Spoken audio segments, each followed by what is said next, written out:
Yeah, that's frozen. Okay. All right.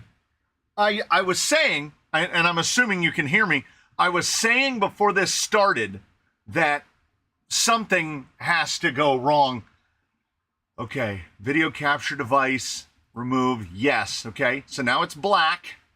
So now we click plus. We go to capture card device. No, video capture device. Okay. Okay.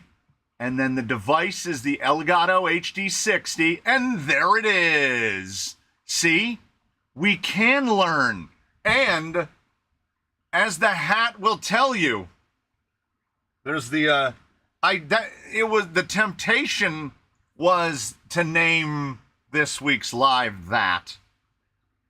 But, you know, I'm pushing my luck as hard as I can with my titles of my YouTube shorts, because I don't like to do YouTube shorts, and my wife yells at me when I don't make YouTube shorts.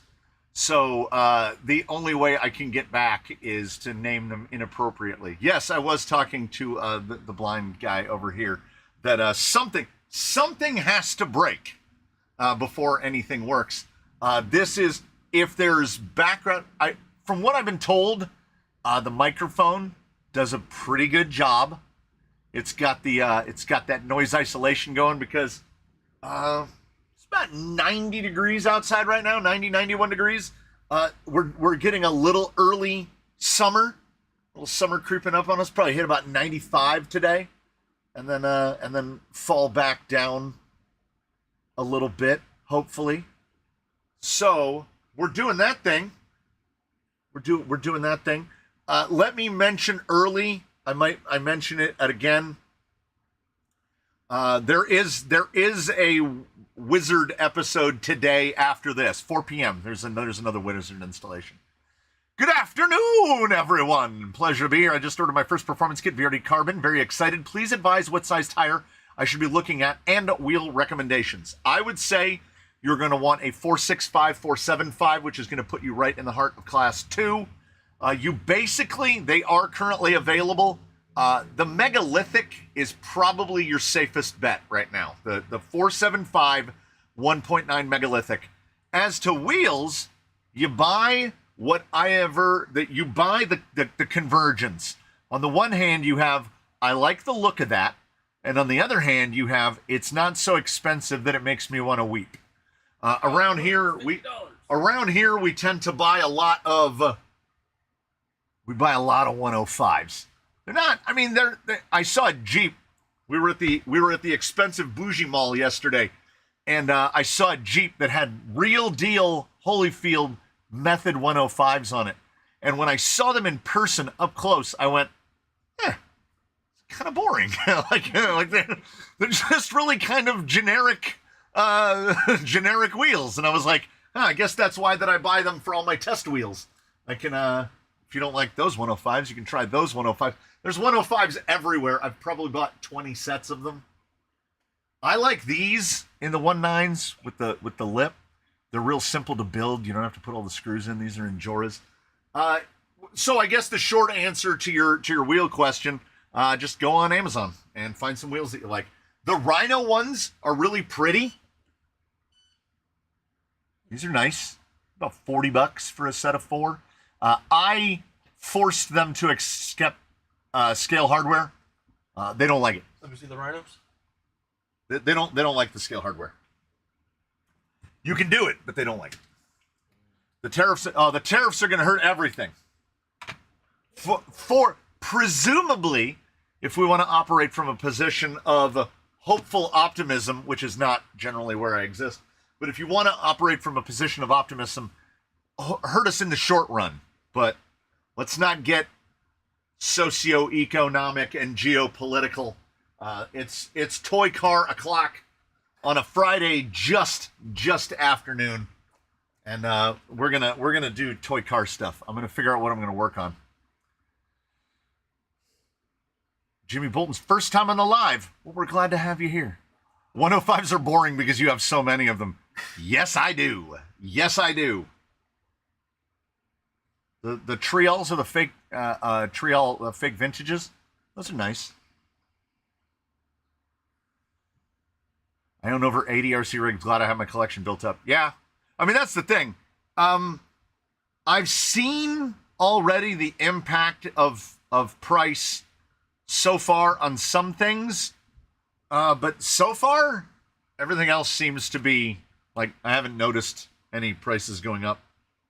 And that probably has to do with, like, whatever goofery they're doing about country manufacturer versus distribution versus whatever.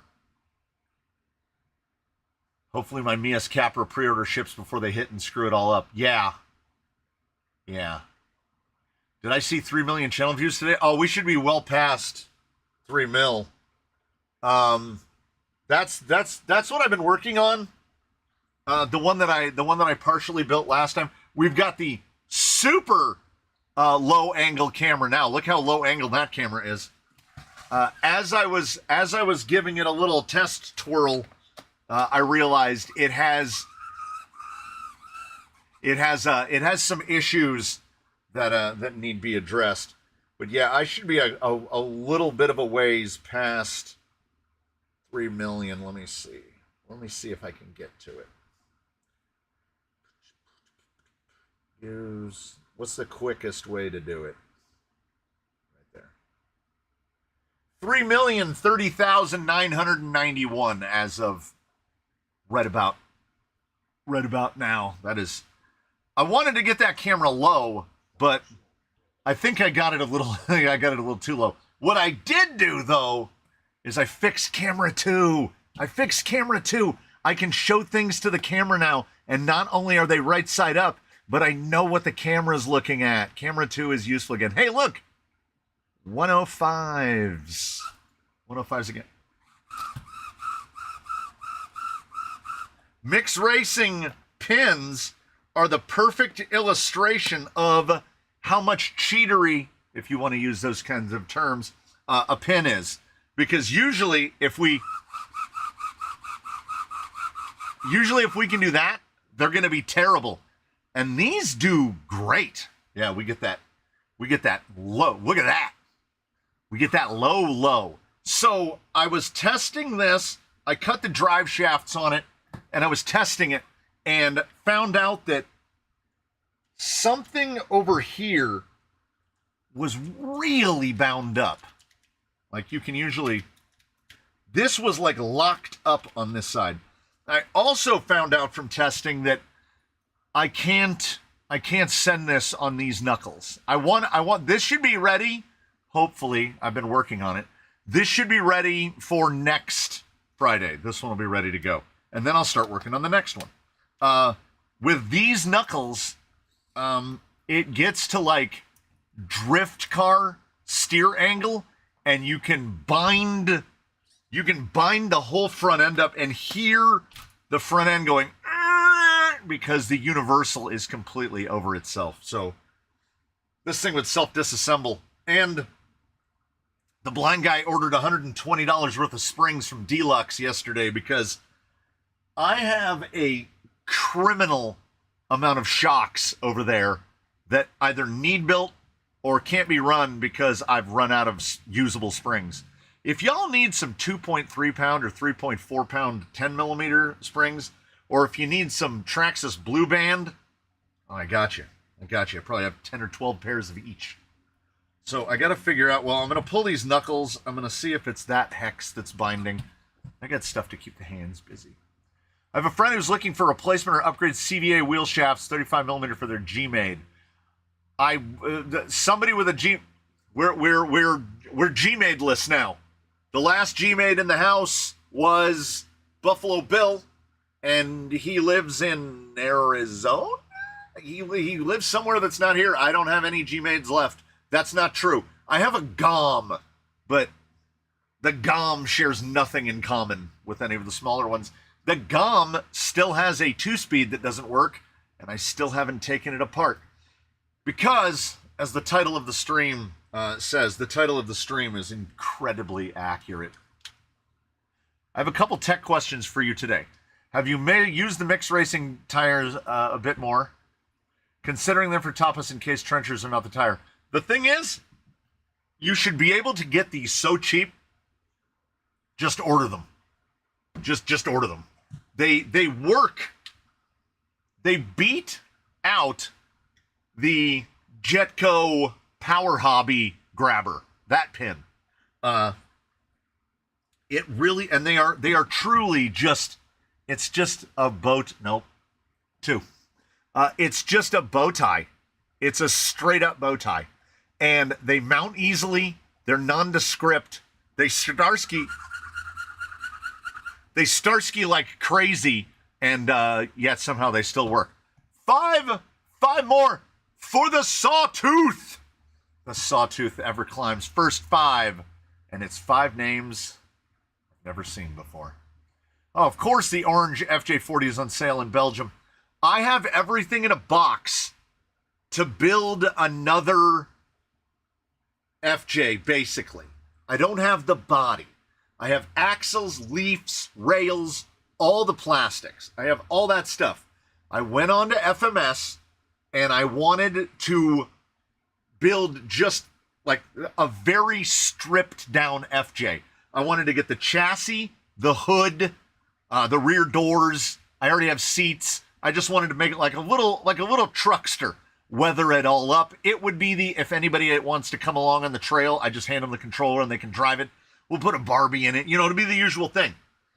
I go to check out and it's $45 shipping to ship that body, which was just parts of the body.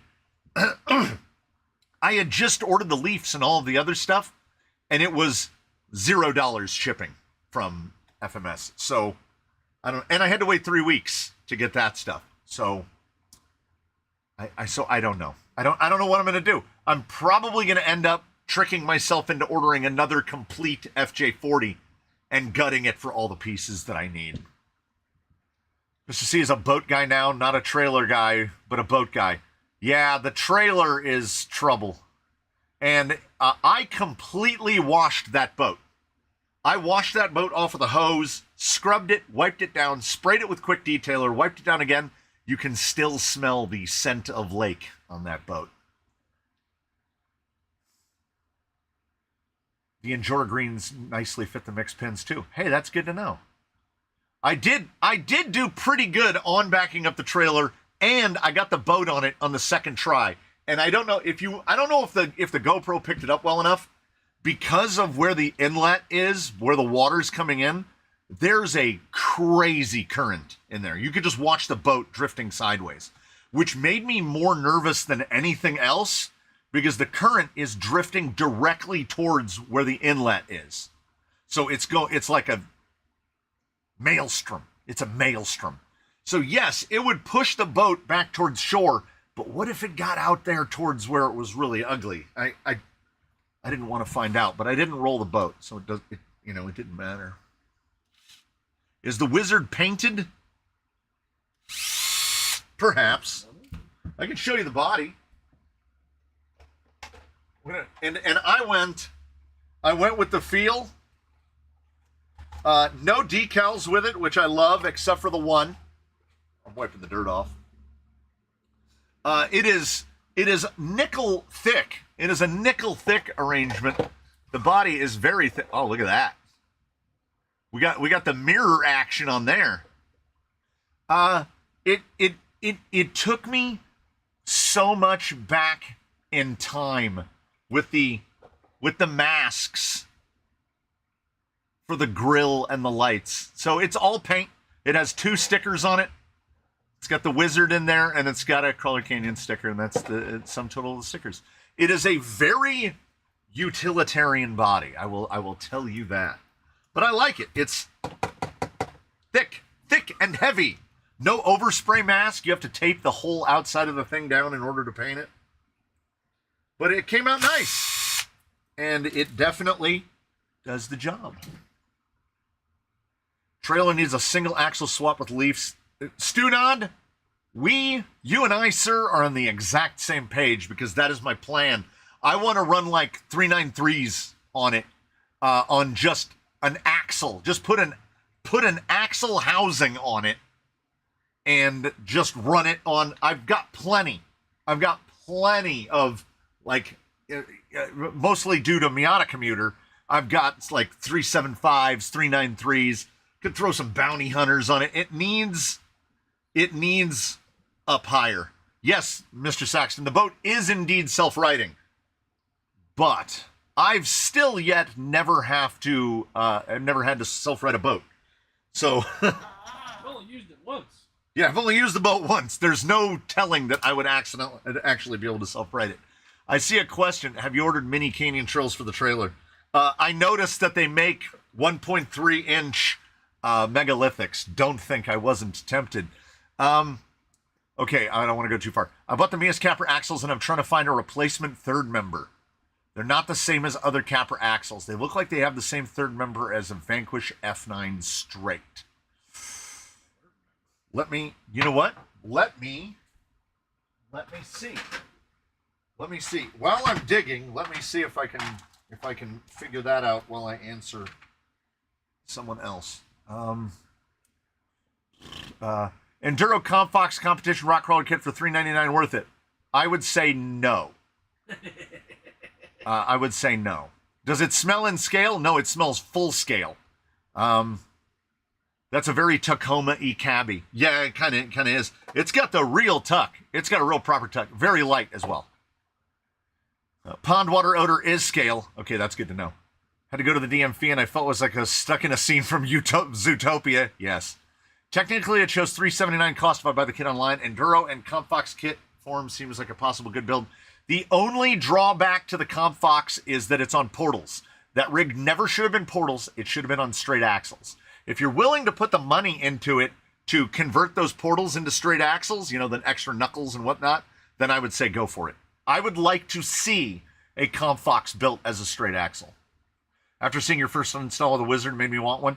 I don't know. I was yelling about it to anyone who would listen when we were in this and somebody said the Wizard is up on A-Main. And when I clicked to that page and it was $500, I ordered it instantly. Yeah, it was over 2 weeks past. It was 3 weeks past the expected delivery date when I finally got it. There was a little bit of snafoofery going on, and I don't know who is to blame specifically. I think there was a little bit of mishandling all around.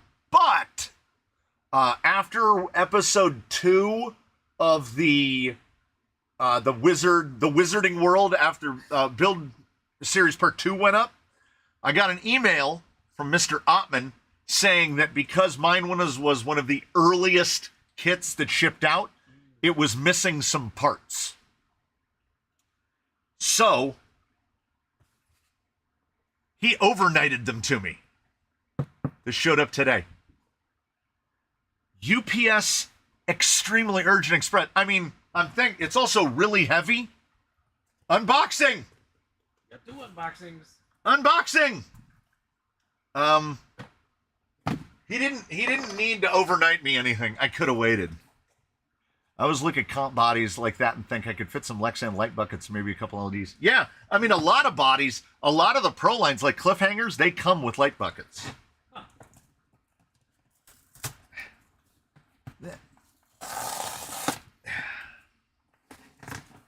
What do you think we got?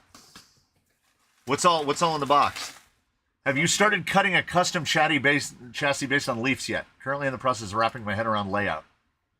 No. I would go and look at those Twisted Scale Designs videos and kind of crib off of that guy's link placement or leaf placement. Kind of like an airplane in the water. You only have the skill you think you have. Yes. What are us early adopters missing? From what I'm told, it's basically some shims. Oh, okay.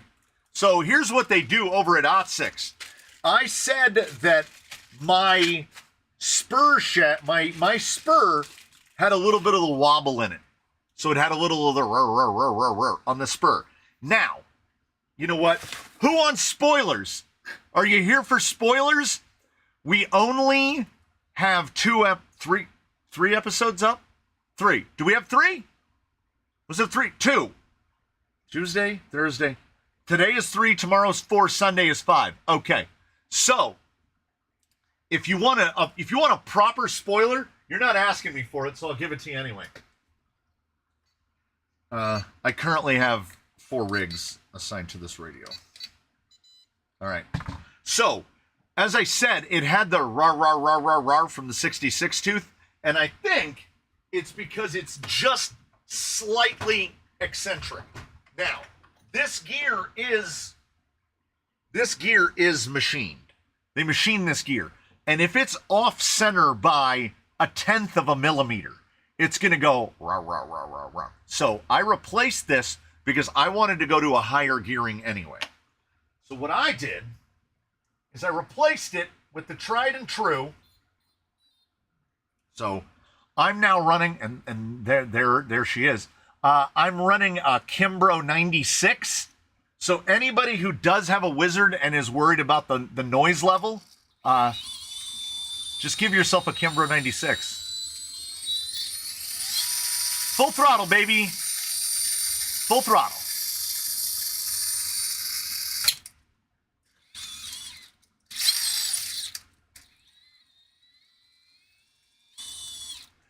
So, also, anybody who's got a Wizard on the way, anybody who has a Wizard at home, early tease for episodes that haven't occurred yet. You have to have it, if you're going to run 48 pitch, it has to be a 96. A 90 is too small. You could actually fit a little bit bigger than a 96, but I would recommend Kimbro 96. It's so loud, right? And that's, free unloaded, holding it in the air. I mean, how low can we go?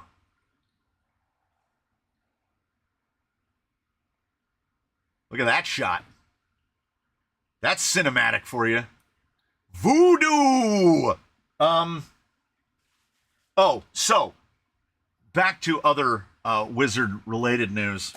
I said that my spur was a little eccentric, so they just sent me the whole thing. Yeah. Oh yeah. Yeah, that does not have the wobble. It also has the bag of shims. He said that I think it's supposed to have 3 shims back here behind this bearing to stop it from having the little fore to aft oscillation. I mean, look at that.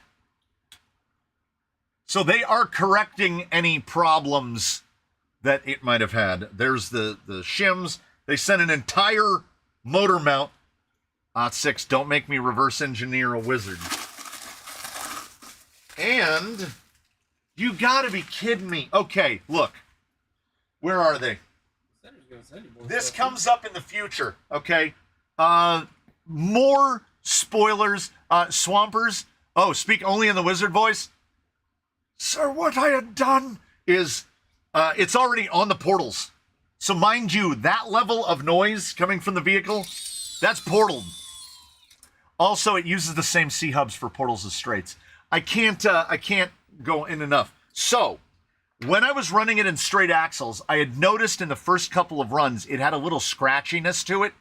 And something had happened where, do you see the end of that delete? Do you see what it looks like? It looks like the face of an old record. Let me grab one from the other side. This is what they're supposed to look like. So what had happened was maybe a hex got drilled just a hair off, and the hex was bottoming out on the delete. So I mentioned that. I was like, probably just the pin in the hex was a little bit off, and I corrected it. I put shims under it so that it can't happen again, right? So over at OT6, they don't take that, they take that seriously, because what else was in the box is an entire rear axle. Now, I don't know if YouTubery has an impact on this. All I needed was this gear, this bag of shims, and this piece right here. But instead I have a whole motor mount and an axle. So you would think Yeah. I don't know. That in terms of customer service, that seems like above and beyond stuff to me. That feels in the grand scheme of things that seems excessive to me. I appreciate it, but at the same time, that feels excessive. Oh, what's that? Did I say to Swampers? It's a Losi 18 tooth, like whatever they call it, comp team, factory team. It's an aluminum 18 tooth pinion. So I'm running 1896.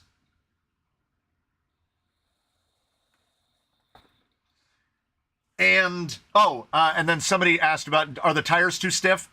Smoking Wraith, my experience prior had only been the old red compound and the trail specs, the yellow and the pink trail specs.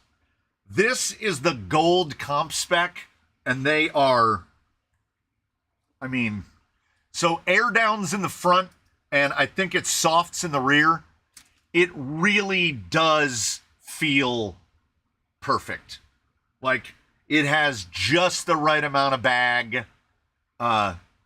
It's everything is matched. Everything is really well matched. I've been nothing but surprised with the performance of it in every way.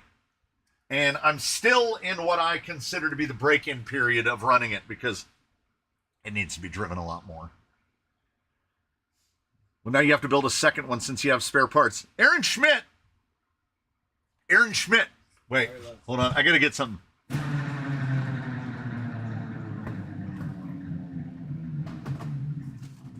Brought to you in somewhat exclusivity. Let me grab this guy. We'll do it correct. Brought to you by the Circle of Crawling and the blind guy's inability to stop himself.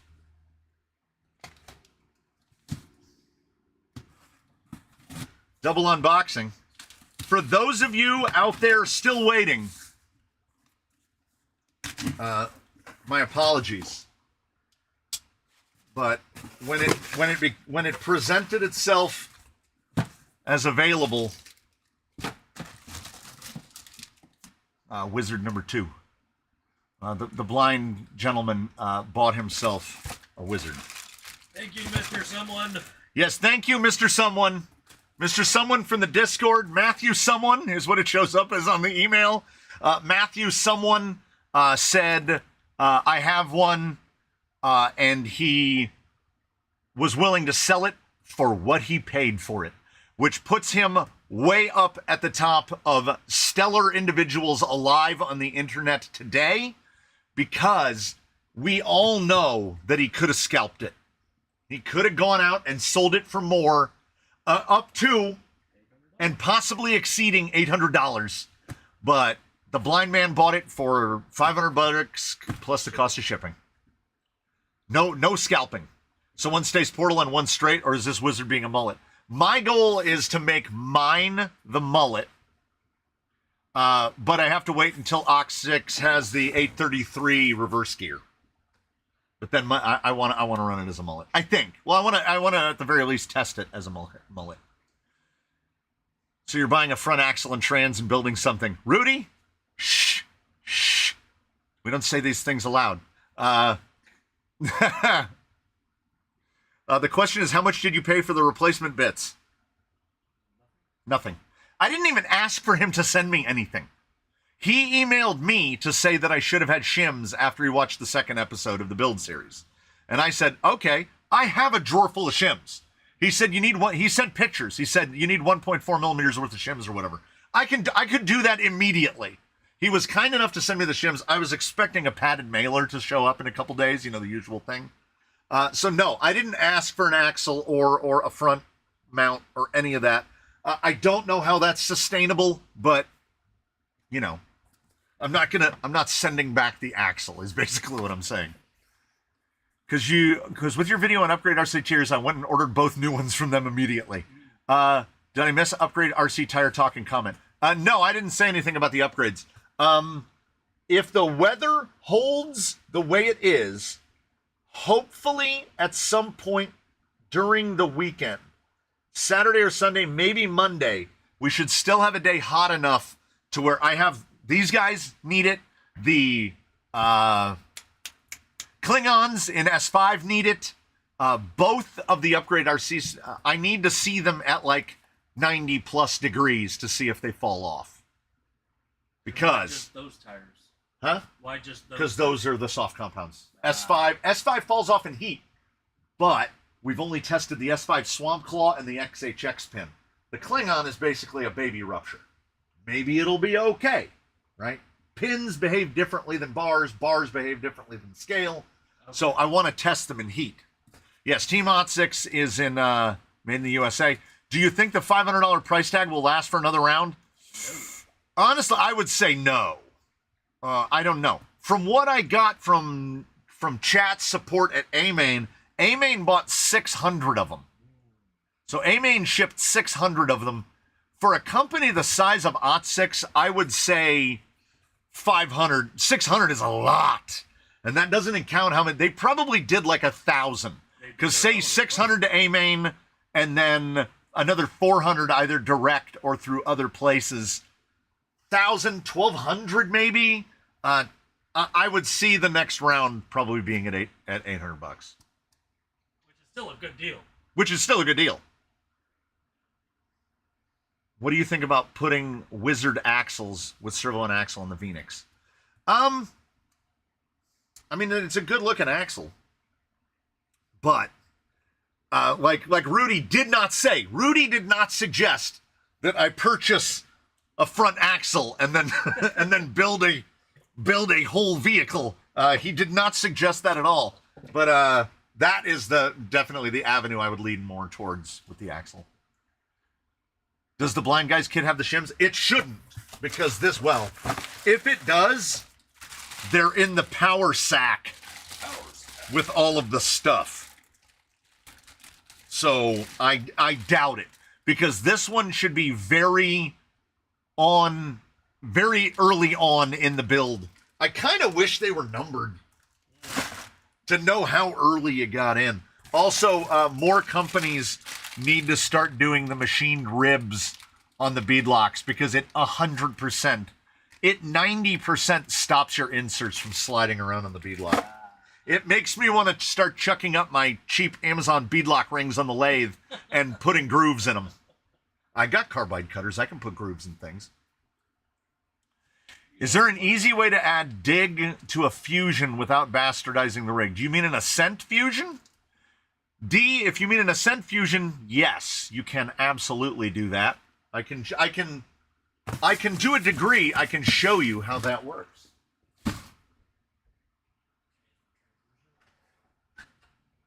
So this is the Rattler, which began very early on as a Ascent. It now holds basically nothing left of the Ascent except for this pivot body mount and, oh no, I even changed the motor mount. So what you can do is you go on Amazon and you get a dig box, and then you either replace or cut off the shaft that holds on the spur gear. What I did is, it has the hole. I used a carbide bit to drill it out to 2 millimeters so it would take a conventional pin, and then you just mount a dig box where the transfer case is. You might have to make a little adapter to mount the dig box to the spot, but it will fit. It will occupy the same amount of space, and then you still have the normal FMM placement, but you have a dig box in it. It's pretty easy to do. I can't, off the top of my head, remember what the Ascent skid looks like, but I remember it being fairly thin. You just drill a new bolt pattern and just bolt it to the existing skid. This is just built out of a bare bones, generic 3-gear skid. But yes, you can absolutely. Did you make the micro servo adapter? I made this one, and this one is a dirty, filthy, ugly one that I cut out of a piece of 16th inch carbon and didn't even bother to clean it up. I didn't even sand the edges, nothing. I cut it to length, I drilled 4 holes in it, I mounted a servo to it. More typically, I use these, which I designed this one And then Mr. JP Wirt was kind enough to do that thing that people do with computers so that you can make it more than once, and then send it off to Send Cut Send, and I had him cut a bunch of them. So now whenever I'm converting them, it would have this bracket on it, because I'm pretty much, there's 3 or 4 rigs in the fleet that are still running either full-size or half-height servos and dig. I've gone to the Enduro micros for pretty much everything. I think this is one of my original ones. We reinterpreted that one into that. Amain catfished me. It said $500. I clicked on it, and then it said sold out. Yeah. I think they were only supposed to, from what I understand, and this is where I think, this is speculation. I haven't heard anything from OT6 to confirm it. I haven't heard anything from Amain, and I don't think Amain would confirm it. I think they were supposed to stop pre-selling them on the 17th of March. And they kept pre-selling them until they basically got up to the number that they had already sold, right? So they had ordered 600, and then they just kept allowing pre-orders until they hit 600, and then moved it to sold out. OT6, I don't think, had the capacity to ship 600 of them in the span of 3 weeks. Yeah. That's my guess. I think OT6 was, they got them out quick, because once Amain actually handed it to a carrier, it was here in 72 hours. So the 3 weeks was arguing with Amain over why hasn't it left the building yet. But I think OT6 is supplying them as fast as they can, and Amain was selling them faster than OT6 could supply. That's my guess, because upon opening it and investigating it and finding out that every single piece of the vehicle is machined, everything. The wheels are machined, the spur gear is machined. Yeah, they just made this. You can see the satin finish from the cutter on that one. See how this one's got more of a polish to it, and see how super matte this one is? They just made that. Well, yes, Mr. BMFRC, he got the monkey in a football. He got the monkey in a football by both Amain and the United States Postal Service, because he posted a tracking number for him waiting for, 12 or 13 days that his was in transit. And if you go to the expanded tracking, his box would leave one location, arrive at another location, and then sit there for 5 days.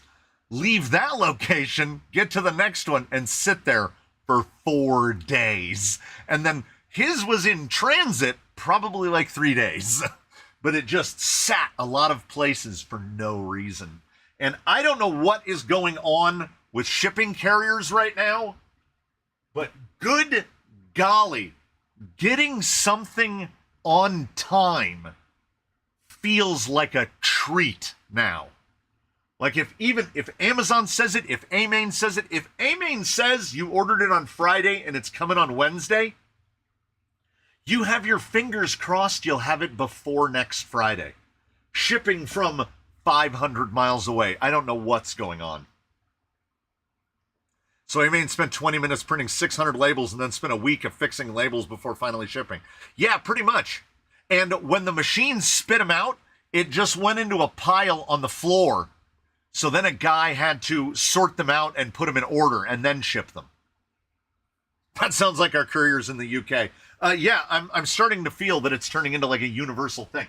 Shipping is becoming universal to everywhere. Everybody suffers the same. Okay, so he asked about an F9 cover fitting an Amazon Capra. I wish I had an Amazon Capra that wasn't mounted, but I don't.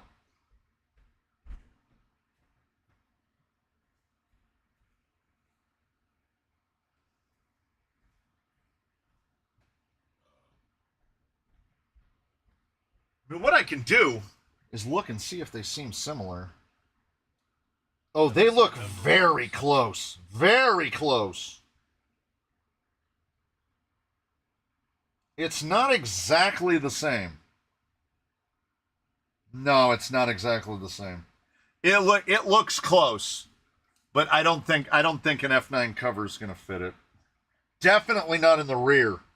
The rear cover is a completely different shape. Let me see if I have another third member.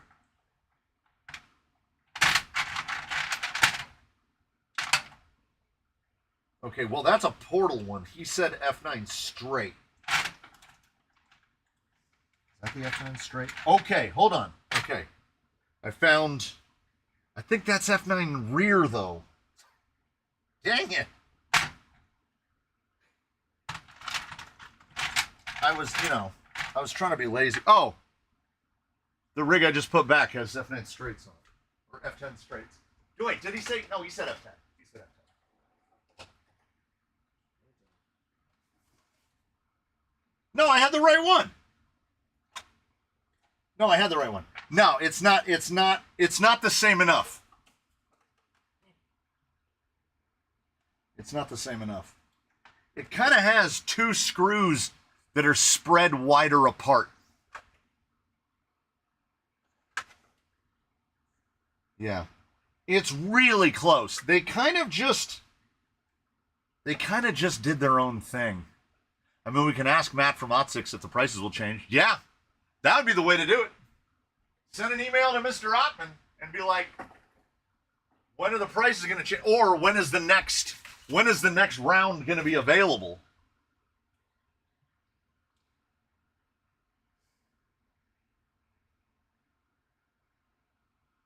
The only one who's been reliable for me as far as shipping has been UPS. UPS, if they're maintaining a level of reliability, it's because UPS is traditionally the slowest one. But they got my parts I didn't pay for here quickly, so I'm not beefing with UPS. And also, I think I mentioned it on the Discord when my Wizard got delivered. My watch and my phone iOS 18'd together to betray me, and I got no Ring notifications at all. He rang the doorbell and everything, and I got no notifications. So I get a text from my wife, which did pop up on my watch, and all it said was, "Were you expecting a package?" I ran out of this building, out into the street, and the UPS man was driving away, and without stopping myself, I put my hands around my face like this, and I went, "Oi!"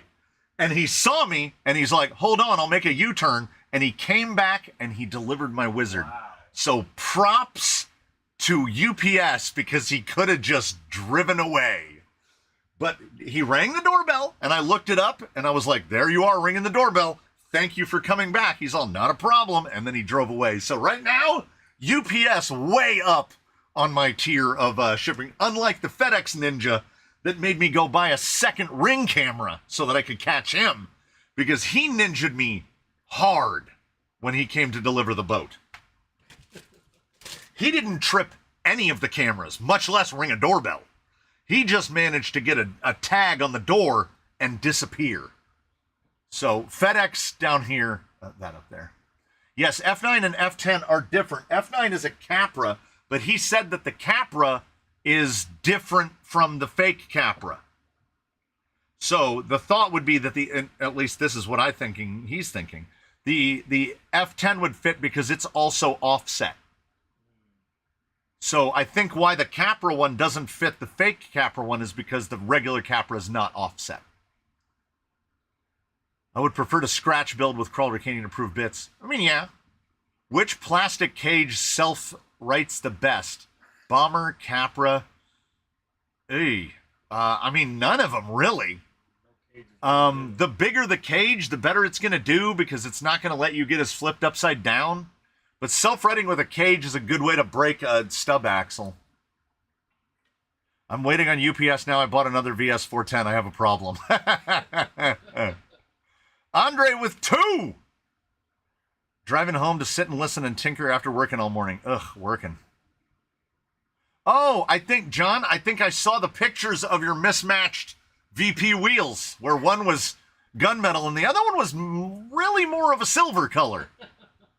And they tried to give you the batch thing. Oh, it's batches. The batches can be different colors. Those were completely different colors. At the same time. Yeah, the FedEx Ninja. Yeah, he's hitting one at a time. He's taking sniper shots, trying to hit Ed, but Ed is fast. And this guy missed my long ass comment again. You didn't make no comment. I didn't see nothing. How's that? Take that. Put that in your pipe and smoke it. I didn't see nothing. The Dodgers around here are really really good. I'm gonna have to let y'all go for tonight as I'm super tired. I'll fall asleep with y'all in the background. That's the way to do it. That's the way to do it. We just want to be included. Okay, I don't see anything wrong. This is fine, right? Can you run the wizard through the Crawl Olympics events? I could. How did you miss this 5 times? Oh, second question. The skid you used in Economoo is better than any other skid designed for Capra axles? ? Is that a question? What design of skid is better for those axles, specifically in terms of suspension geometry? The skid that I used is just a clone. It clones Capra geometry. It clones Capra Geo. It even puts the upper link mount holes in the same place. The advantage of the one that I used is it's flat. A conventional 10-2 or Capra style lower skid. Wait a minute. Rewind. Did the cage that came with that skid, did it have a normal 10-2 skid on it? I don't remember. But if it did, the one that I put in there is Capra geometry. So now I can't remember if the Enduro cage has Capra geometry or 10-2 skid geometry. Is one better than the other? Different. They're very different. One is high roll center and one is low roll center. Low roll center is a trip. The first time you encounter something with low roll center, you have to make an adjustment. You have to make an adjustment because it will do things differently. Much like how our guy over here, this is not what you typically see. So this is a conventional high roll center rear end, and this is a low roll center front end. So that is going to make the front end and the rear end behave very differently. I don't know if stock Capra geometry is good or not. Stock Capra geometry is not tremendous. The stock Capra is very similar to an H10 optic in that it has equal length front and rear links, wide axles, small cage. With the low roll center, what will happen is you'll be driving it and you start to get articulated, you start to get crossed up, and there's an invisible line where once a wheel moves past that plane, oh, baby, she gone. And there's no catching it because the geometry has, the weight is tipping. And then at a certain point, all of the weight transfer is going to happen all at once. So it snaps away. And the Capra does it. You can't even get an H10 into a situation steep enough for it to happen, but it has very high roll center. So an H10 and a Capra, while similar, behave very differently. I would 100% prefer a Capra cage.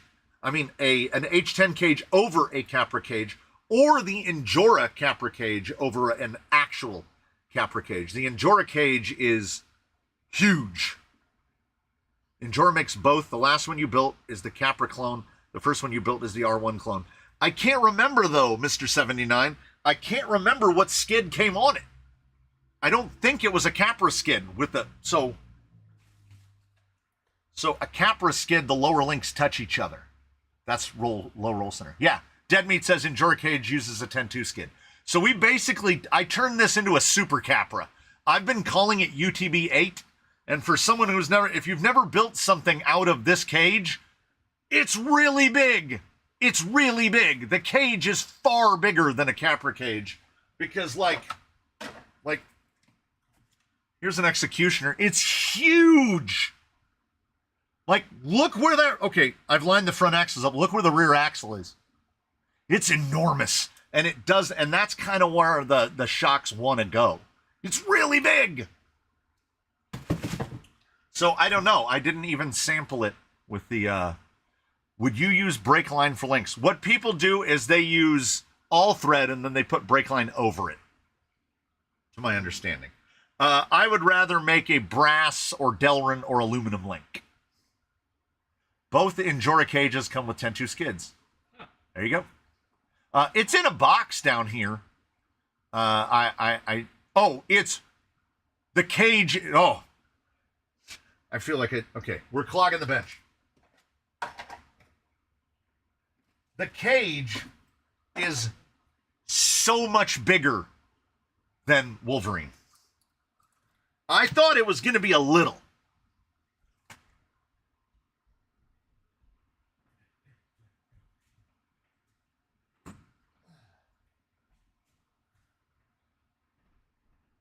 So Wolverine is in the midst of tire testing, so you'll have to forgive me. So there's our boy, and then like too low. Like, yeah, that doesn't work. It okay, where'd Wolverine go? It's humongous. Compared to that cage, to the old Intigy cage. It's longer by 2.5, 3 inches. It's double the width. The panels that come with the Enduro Capra cage are terrible. Terrible. If you buy one of these to build one of these, it's already cracked right there. It's cracked. That's not a scratch. That's a crack right there. These will not last. I'm going to break all of them. I don't even run the hood. But I like the cage. Cage seems reasonably well done enough.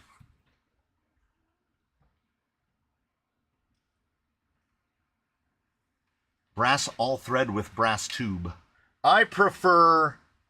I should have one disassembled.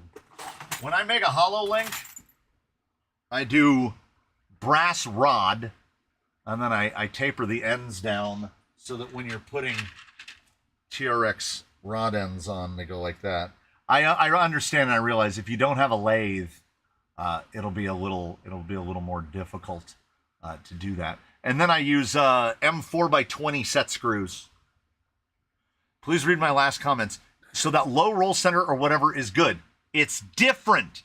The triangulation on center pumpkin Capra axles is pretty bad at the upper links and decent on the lower links on an SCX10 skid. So, triangulation is almost meaningless.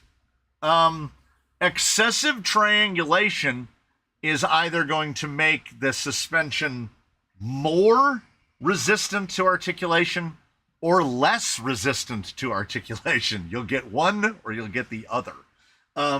Link placement is more important. The spacing between the links at both the axle and the chassis is far more important. Like, let's look at an FF, which has very nearly no triangulation on the upper, and we managed to get a little on the lower, but only because this is a high clearance link bent out to the side. If you look at the actual plane of the link, we've got 17, 18 millimeters on that, and I would say there might be 6 millimeters in the upper. We have a much more traditional amount of triangulation on the rear. What that does is it usually makes the front end able to slop side to side, but these are so short. So yeah, it's all based on CG. Yeah. roll center is going to affect how the suspension reacts while articulating. While it's sitting on a bench, it doesn't really matter. Yes, the triangulation of the uppers will also have some effect on roll axis. Correct. How resistant is it to doing the flop over, which will also impact articulation. Suspension is an ecosystem. Everything goes together. And when you make a change, that change tends to cascade. So triangulation is not important. I can make whatever skid out of Delrin I want. Yeah, pretty much. A UA1, the links literally bolt to the sides of the skid on spacers. I mean, onto the sides of the rails. The links are basically straight for the lowers. It doesn't, it's not nearly as impactful. I wanted to make the best design I could in terms of geometry. I wouldn't jump straight to a Capra style skid with the low roll center. It's fickle. It will get you, the one thing it does get you is articulation. So that's with no wheels on it. We've got what? That wheel, that axle is pointing up at a 60-degree angle. So, like, it's a lot. It's a real lot. And there's a point where there's too much articulation. And realistically, this one is near the point of too much travel, too much articulation, which could somewhat be solved by going to a shorter shock in order to lower the cage down, because I would love for the cage to sit about there. But we're in the midst of it. We're in the midst of it. The upper mount placement relative to your lower placement will be your deciding factor. Yes. The other stock just joined. So happy that I can be here live. I have 110 millimeter desert lizards and I did the suspension setup. I have enough articulation. Yeah. Well, no. Yes, but also no. Odds are on you have too much. You probably have too much. It's tough to make any usable utility out of an amount of articulation above the height of a tire. A lot of rigs, the Wizard included, the aforeseen Wizard included, are low travel rigs. TRX4s are not long travels. They do call it high trail, not long trail. Even on the high trails on 110s. I think I'm going to make the same skid design as the 10.2 I have at Delrin. Then why? If you're not going to change the geometry, just use the skid you have now. Now, if you want to experiment, then knock yourself out. Go for it. Make a new skid. Make a new skid. Try it out if you like it better. But unless you're doing the new skid, don't make a new skid just to make a new skid. Make a new. If you try out, try out low roll center. You know, maybe you'll like it. 575 ruptures, 110 desert lizards on half droop. Zoidberg. Yeah, Zoidberg runs Capra skid, Vader skid. I think. I don't remember anymore. Yeah, Vader last time I think he does. Oh man, the axle pin fell out.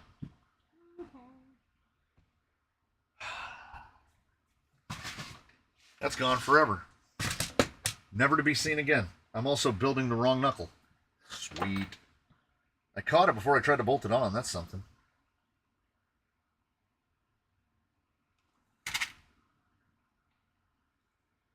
I'll try that low roll center. Yeah, go for it.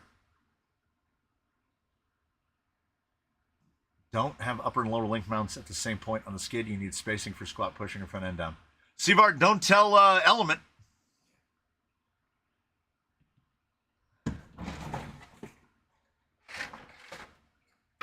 Lower link mount, upper link mount. Lower link mount, upper link mount.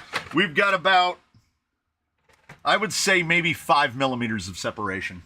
So they're not exactly on the same, but if you put a flat skid on an Element, now they're on the same plane. You'll have 0 millimeters of separation.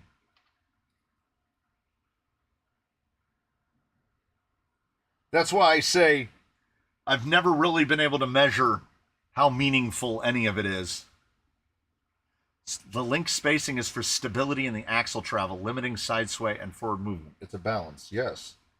Which is why I still contend that the F10 axle from Vanquish was never intended to be servo and axle. They just kind of bodged it on there because they take all front triangulation out when the servo and axle goes in, because the way it moves the link mounts, the front upper and lower links are basically parallel to each other.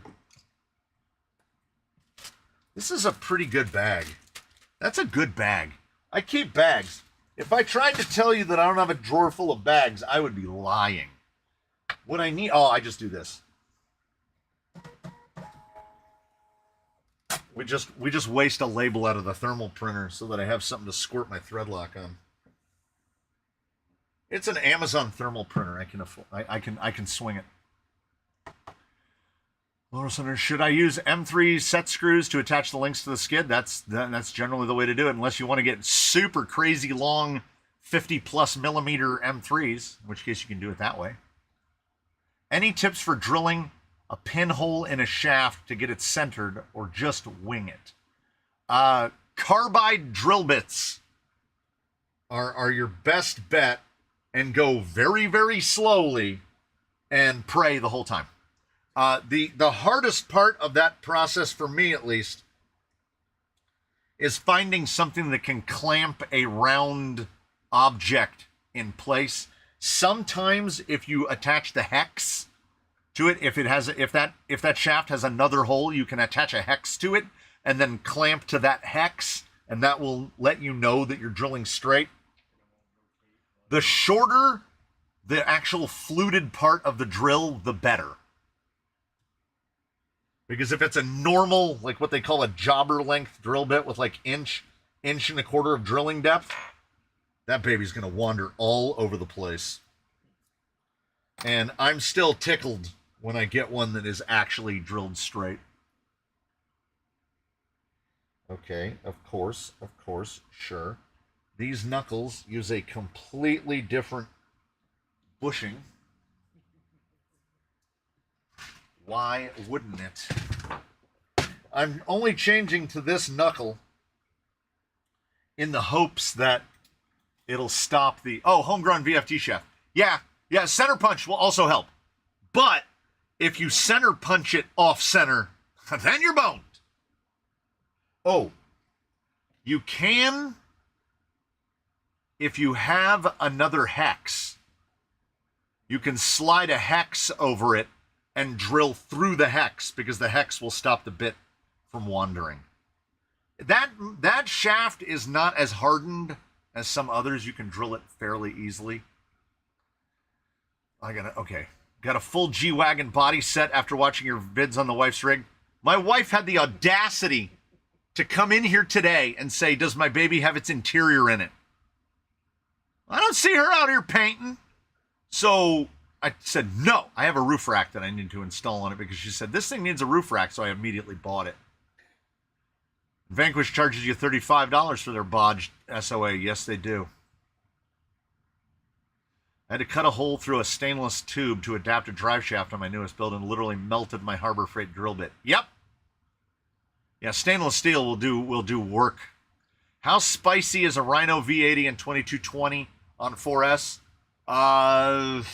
Unless you have on a carbon, oh, spicy. Unless you have about 30% more gear reduction than you already do. 2200 on 4S is like 80 to 1, 90 to 1 final drive territory. Have you ever considered brazing anything? I bought all the stuff to do it. I bought the silver solder and everything about a year ago. I just haven't done it. Which, to be completely honest, is very on brand. I'll get to it. I need one of those, it's one of my fleeting memories of my father. He had a thing that, it was like he had welded it together. It was basically in a round to it. It was like it wrapped around a two, or two wrapped around the word it, so it was around to it. And that's where I live. I'll get around to it. It comes down to what are you in the mood to do on that day, and then you do that thing. Not really in the mood to do this right now, but it needs to be put back together, and I do need to get it done before next Friday.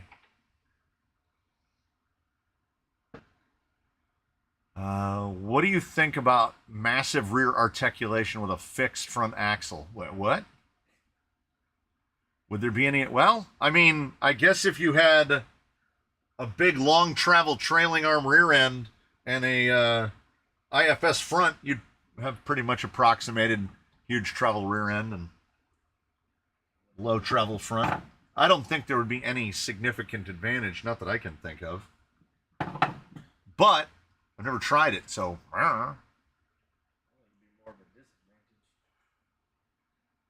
Bertel's changing a broken skid plate.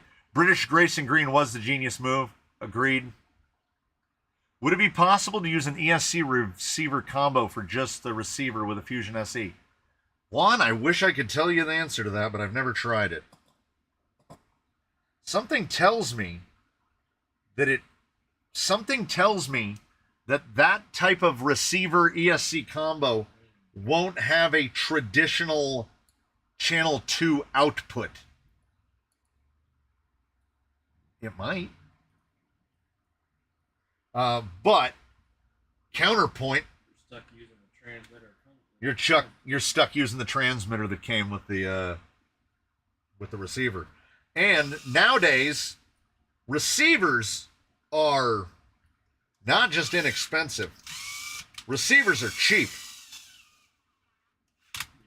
I would definitely say just buy a suitable receiver. Interested to know which roof rack you got for the G-Wagon. Amazon! LCX, KYX, all of them have got one. I bought the one that was the cheapest on the day. It was like $40. It looks like it's going to mount down pretty nice. Ooh, that's why we use thread lock. Because I over-tightened the bejesus out of that. Back that out a little. This, oh, it's still, that's probably too much. Does thread lock work into plastic? No. Thread lock works by a process that I try to tell myself that I remember having it explained to me correctly. Something about free ions in the metal. I don't know. I would be making it up if I tried to explain to you how I think thread lock works, but thread lock only works in metal. Thread lock will actually weaken and break down plastic over time. Trucker says there's an MOA chassis that's set up like that. Huh. Stainless drilling requires the slowest spindle speed you can muster with most drill presses or hand drills. There you go. We need a spreadsheet that tells us what tap to use for what screw and etc. I mean, we use M3 by half, M4 by 7, M2.5 by whatever the pitch of 2.5 is. Metric is pretty standard. Metric is... The blind guy said a funny thing. Metric is pretty standard. Yeah, we don't have... This isn't like the Imperial system, where there's quarter by 20, quarter by 28, where we have all the fines and courses. They do have that in metric as well, you just never see it. And, for fun, they consider M3 by half coarse. So there's fine thread metric out there somewhere. Never seen it. Okay, this Canuck might have to go... Okay, so with these Canucks, it's going to be messed up for the whole... I'm going to have to change all the front links again. I just checked it, and nope, no second channel. Yeah, that was... Without looking, that was my guess. Like, they have to have a way to stop you from doing the things that you want to do, so that you have to buy more of the things that they do. I'm not saying that I think negatively about companies and or corporations, but here we are. Short chocks in front and long on rear and vice versa. I mean, I've kind of done it. Like, Rattler only just now went to hundreds all the way around. It used to be 90s in the front and 110s on the back.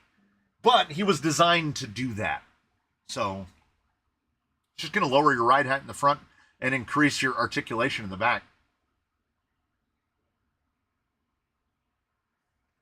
Managed to rip / tear one of my JC Bossman's super glue.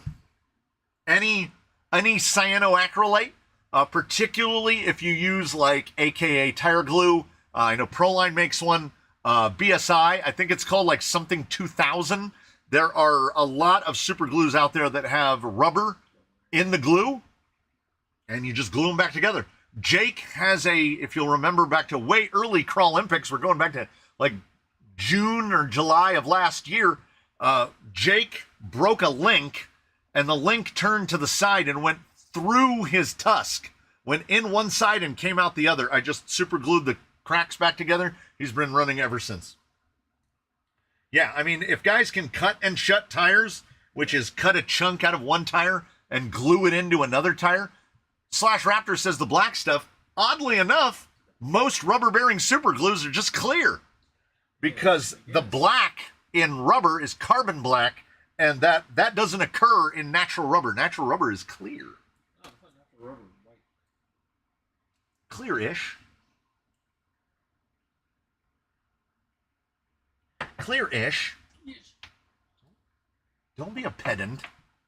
IC 2000. That's it. Is IC 2000 black? I don't remember. I know the AKA one with rubber in it was just clear. I would have preferred if it was black, because you're gluing a black tire with it. They have to know you're gluing tires with it. I didn't even bother to buy anything specific. I glued Jake's tire back together with Loctite Professional Liquid from the Lowe's, my current favorite super glue, because it's $6 a bottle. I can buy it right down the street, and when the bottles harden up, I just throw them away. Anytime I buy fancy super glue, it hardens up in the bottle before I get to use even a third of it. And it makes me furious. Would you stop? Susan, could you just? Thank you.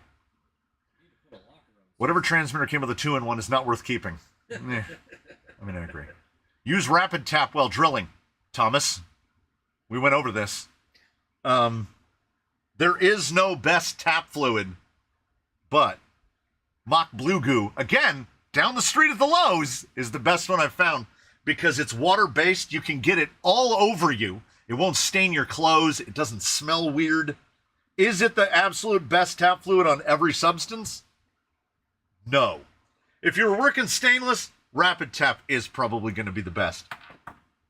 But if you don't wear gloves, your hands are going to smell like Rapid Tap for 2 days. Smells a little bit like cinnamon. Whereas Relton A9, specifically for aluminum, smells a little bit like cinnamon and a little bit like frogs. Somebody is cleaning out the aquarium next door, and they're cleaning it with cinnamon. That's kind of what A9 smells like, if that didn't paint a picture for you. My dad keeps super glue in the fridge. Apparently it lasts forever. That's the first time Ugo has ever mentioned his father. I've only ever heard the mother. So now we have confirmation. Hugo is probably human, because he has a mother and a father. He has confessed to us having 2 parents. Oh, la-di-da! Not a child of a broken home. Ooh! Jeez. Who does this kid think he is? These Gen Zs? Living it up on top. Living it up on tapas and having 2 parents? Come on. Jeez. Good luck catching up, Mr. C. I just finished editing a video filmed in the Welsh Mountains. Oh, well, listen to this guy. Part of my UK rock crawling and trailing guide. I made 2 videos this week, and I feel burned out. 2? This week is 13. 13 videos this week, plus a 3-hour-long live stream. And I think I confessed this. I don't remember who I confessed this to. But I get up in the morning. I have videos filmed out in advance. If I don't grab the cameras and go and film something, my part of my brain goes, oh, good job, lazy. Why don't you just put it off a few more days, you worthless piece of crap? So I go and I film more videos. The memory card in this camera right now has 3 videos on it. Tomorrow, I film 2 videos. Sunday, I film 2 videos. Monday, I film 2 videos. So I will have 9 videos to edit on Monday and Tuesday. You know how much I'm looking forward to it? A whole lot. The most videos you should ever edit in one sitting is 2. You really start cutting corners and leaving in sneezes and stuff when you do too many. Bill Truitt is right. Live in the States, it was a requirement to come from a broken family. I know, right? This guy over here eating dinner at 10 o'clock at night. My dad says around 5 words to me in a whole day. I'm not kidding. Hugo, I haven't seen my father since before you were born. And that's not a joke. I remember my oldest kid was just old enough to sit up in the little child reserved part of a shopping cart.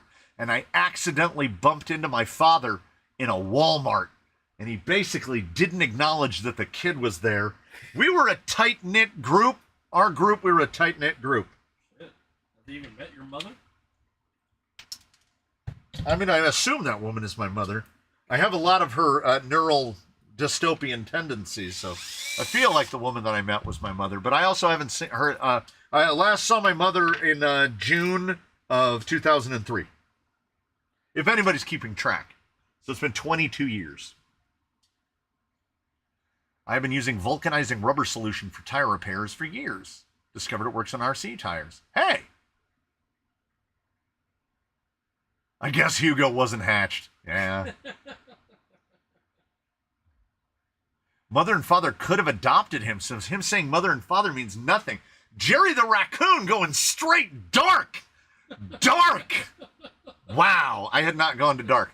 Yes, I do know that keeping it in the fridge will make it last longer. But the fridge is way over there. And I asked my wife if I could have a tiny fridge in here, and it was absolutely kiboshed. Straight off the bat. Because then she was like, you'll never come back inside. You'll just stay out there with all of your stuff. And I was like, wow, she does have me figured out.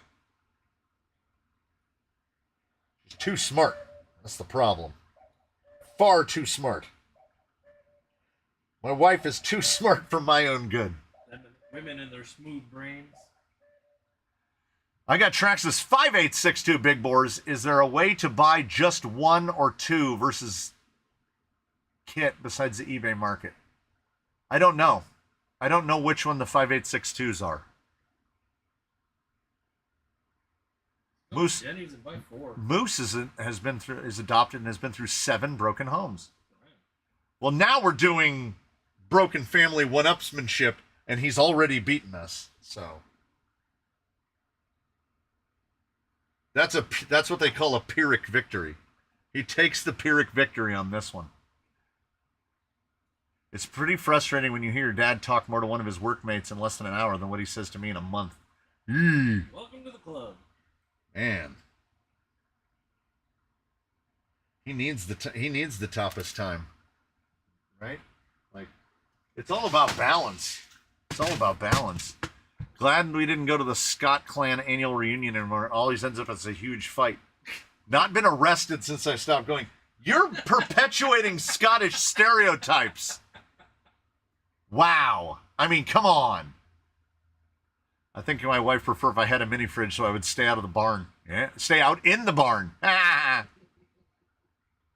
didn't come from a broken family, but I married into a dysfunctional one. I think they all are. Like dysfunctionality wise.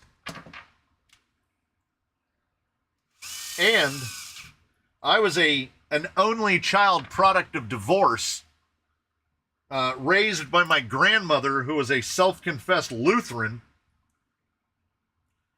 And then I married into a Catholic family where my wife is one of 8. And let me tell you this.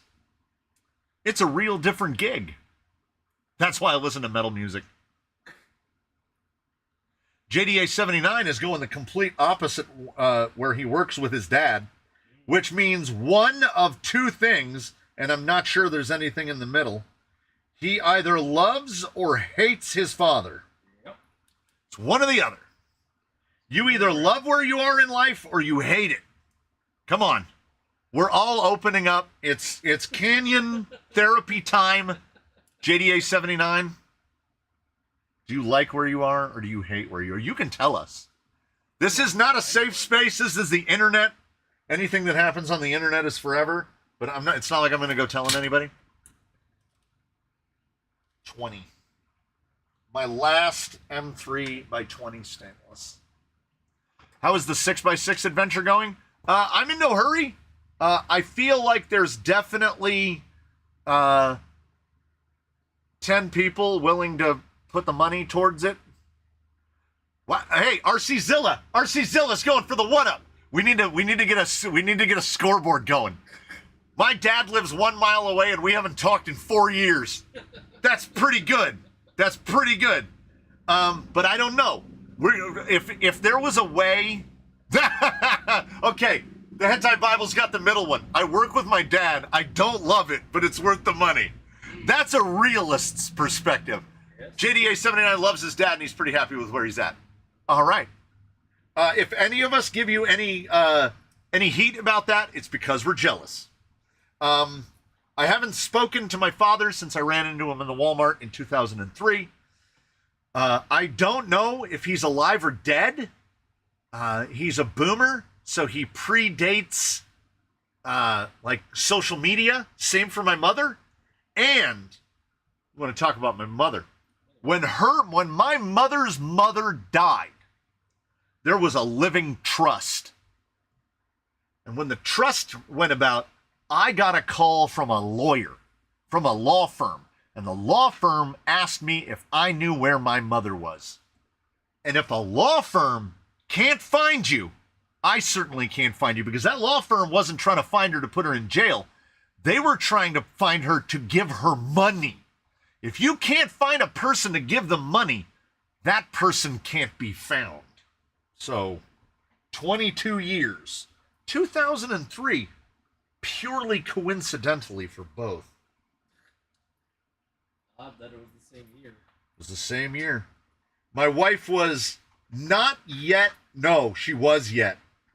She was violently pregnant with the first one when we saw my mother at a fantastic udon restaurant in Riverside called that was Miyako. Yeah, Miyako Udon. It was so good. It's long gone now. Okay, it looks like this Canuck, not Canadians. It looks like this Canuckle, like Captain Canuckles, will stop it from flibby flobby. It would go to like 70 degrees even with the endpoints set.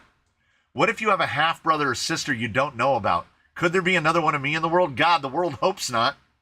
I hope all these dad follow-ups are still subject to a DNA test. Can't be too sure these days.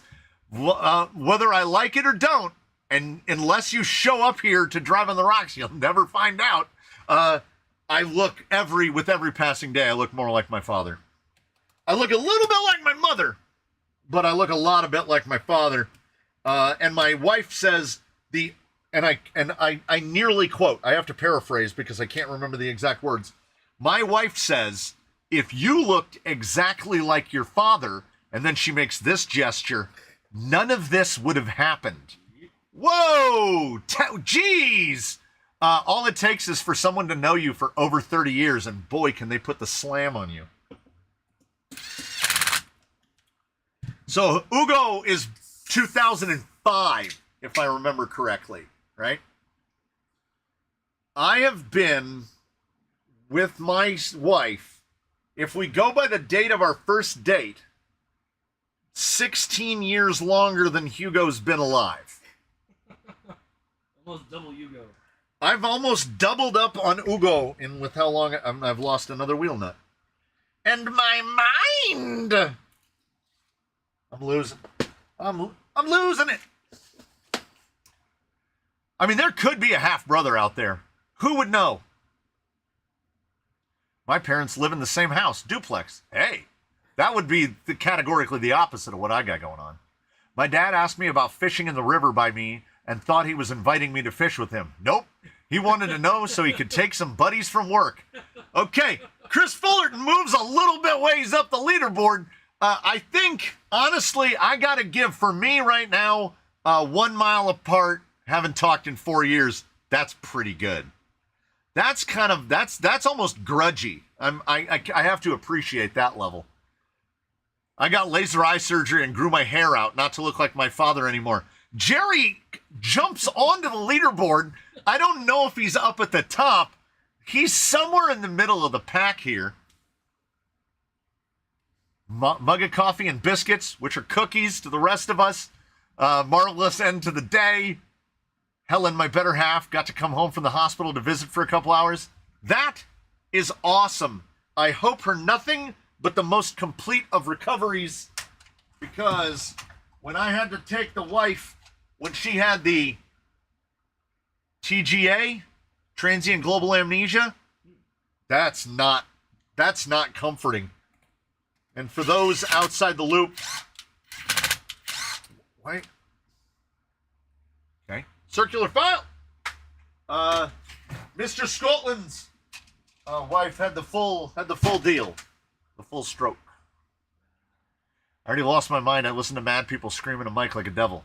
Yes! You're in the right place! Yep, 2005. Yeah. Yeah, the Billy Corgan and the Bill Burr thing is pretty amazing. Okay. We have to you forget how much mechanical resistance is generated by a damn TRX4 portal. I'm so glad that I didn't make any videos about this one. And I mean that. I didn't make any videos about Middle School Desk, who is apparently living a happy life in, God, I want to say Pennsylvania, but then at the same time I start to doubt if that's correct. Let's hope it's Pennsylvania. California. No, it definitely went somewhere outside of California. I cannot get that wheel nut will not thread on for anything. So we're gonna convincify it with these adorable little mini taps that I bought years ago. Yeah, that thread is really messed up at the end of this stub. You need a fair amount of gear reduction to tap on an axle while it's installed. I should probably go grab the tap magic, because we're just going raw here. Wait, there we go. Punch through. My mom and dad are divorced, and my mom remarried, and at one point they all lived with me at one time. Organized chaos! I gotta put you, that's top 5 stuff. Or is it? Did they get along? Did they get along? Like, were people throwing chairs? I wish I had my late father's hair.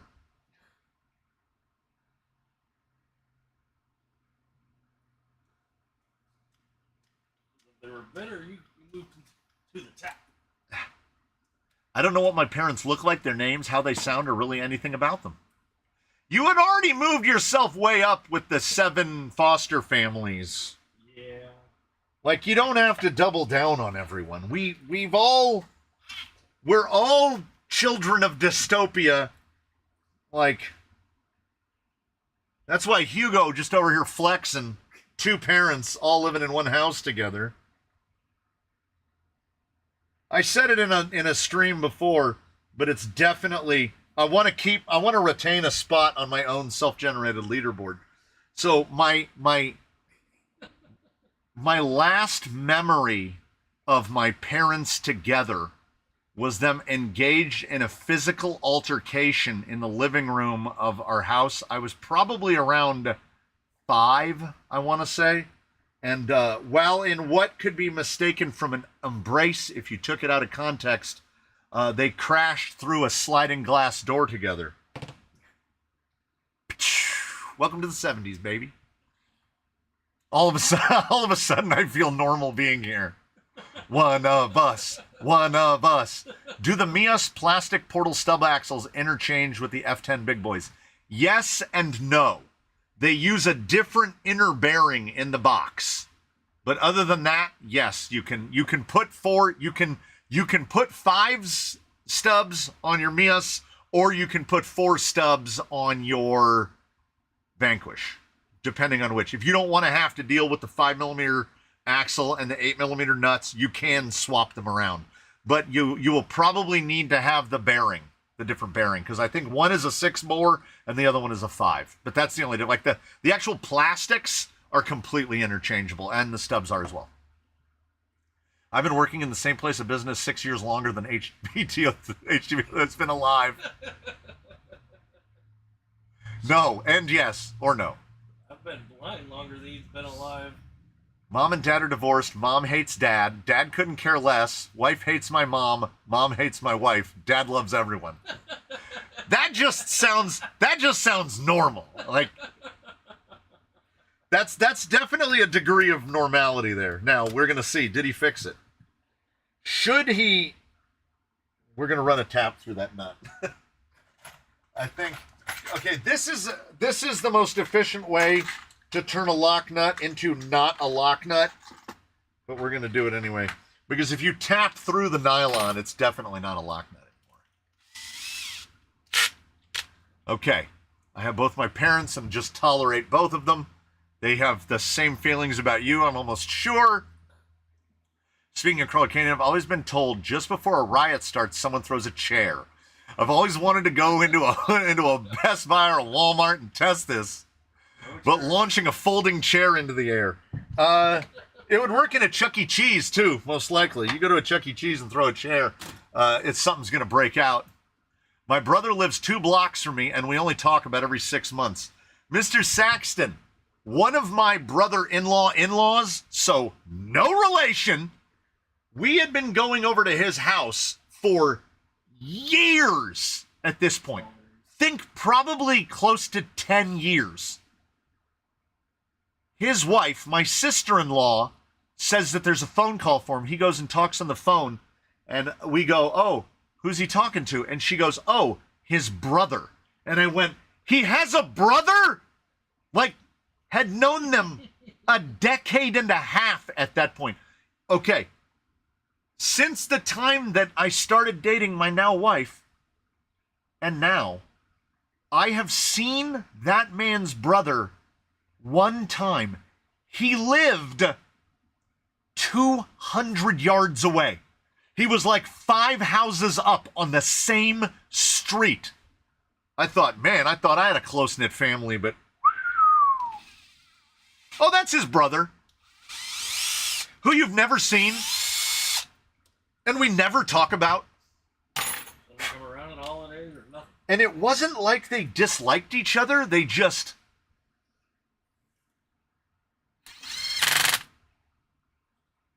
I fixed it. Presumably. Let's see. Yes. Yes. Yes. It's fixed. I mean, we could say a parent and a half. There you go. Sorry, guys, but my dad loved me. Oh. Get out of the live stream. He'll be all right. My parents and I lived in 3 different countries for 20 years. Mom got killed in a robbery at her work, and Dad suffered with accelerated dementia from all good to gone in 18 months. Look, you don't have to, like, I'm telling you, once you're on the leaderboard, you don't have to put in more. I've got shoes older than Hugo. My grandmother bought me my first pair of bowling shoes, a set of Lean's bowling shoes, in 1988. So I have bowling shoes that are almost twice Hugo's age, and I still use them. My in-laws didn't come to the wedding, and we haven't talked to them in 6 years. Thomas, that's pretty good! That's pretty good! Have you found a backpack for the boat yet? I haven't, because I keep thinking about how to put leaf springs on the trailer. My planned 6x build has become an 8x build as I found another pair of tires, so I have a full set of 8. Gotta make more links. Yoif. Join the Crawler Canyon Secret Society today. We offer toy cars and trauma bonding. Yeah, we do. The best of both worlds. Yeah, we do. We are all largely from the same generation. Except for Hugo, nobody's got him figured out. Jason with the free one! Working the sawtooth. Let's see if this thing moves back and forth. It was sounding real growly. Traxxas makes boat bags? Wait, hold on. Don't tell me these things. The blind man loves bags. Boat bags, you say? Oh, yeah. Okay, so that drag link is too long now. Because this knuckle swings in more. Because I want to say that this thing is already trimmed a bunch.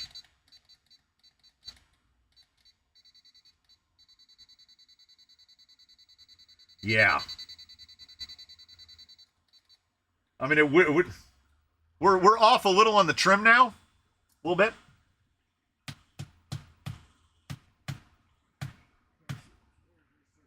I thought about cutting the wires to the stupid fan that's in this thing, but I'm giving it away, so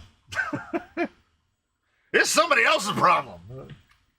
I don't think the AM32 that's in there explicitly needs a fan. But what if somebody takes it to someplace even, like, what if it goes to live in Arizona? Maybe it'll need a fan. I didn't realize we were babysitting HVT all this time. I still want to know when you're going to drop the coin for a tugboat. When I actually dig a pond here, and then I can sit in a comfy chair under an umbrella and just putter around with a tugboat, that's when I'll get a tugboat. But no tugboat when I have to trudge out to the lakes.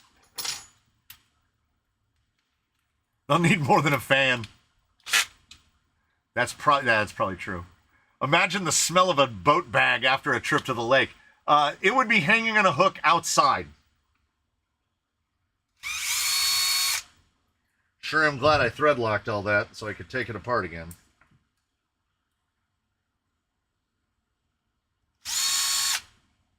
I can barely handle... Well, let's just do this then. Hey, Psycho Garage with another one. We're going to keep the sawtooth alive. We've rolled quite a few. I believe as of this morning, we're down to around 324. It's still pretty good. Oh, there's another... I got to read that story. Neil Daniels has got a story. We got a story for where Neil Daniels is going to land on the leaderboard. The unofficial leaderboard. We're not actually going to numerically rank childhood traumas. It's all tungly and cheekily. Drop some dry slide onto the fan. Oh. Just make sure you're facing the opposite direction when it happens. My mom kicked my dad out when he was 80 years old to move in with her new bloke. This is starting off great. I love this so far. My dad had a stroke and ended up in a hospital and passed. My mom's new bloke collapsed and died in front of her. That's pretty good. That's pretty good.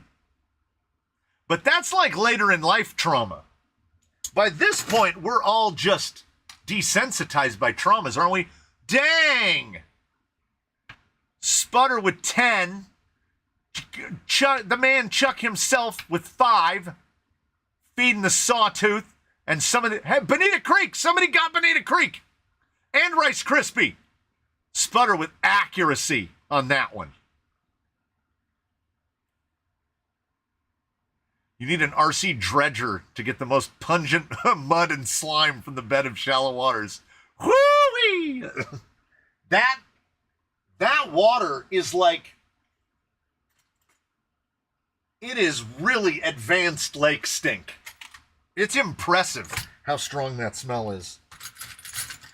Because anybody who's been near a lake knows what a lake smells like. But that lake...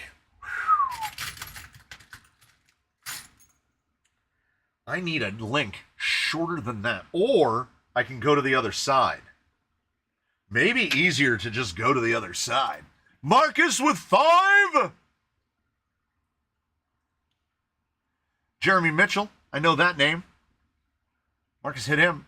But man, Ed and David, just the twin Dodgers. I need about...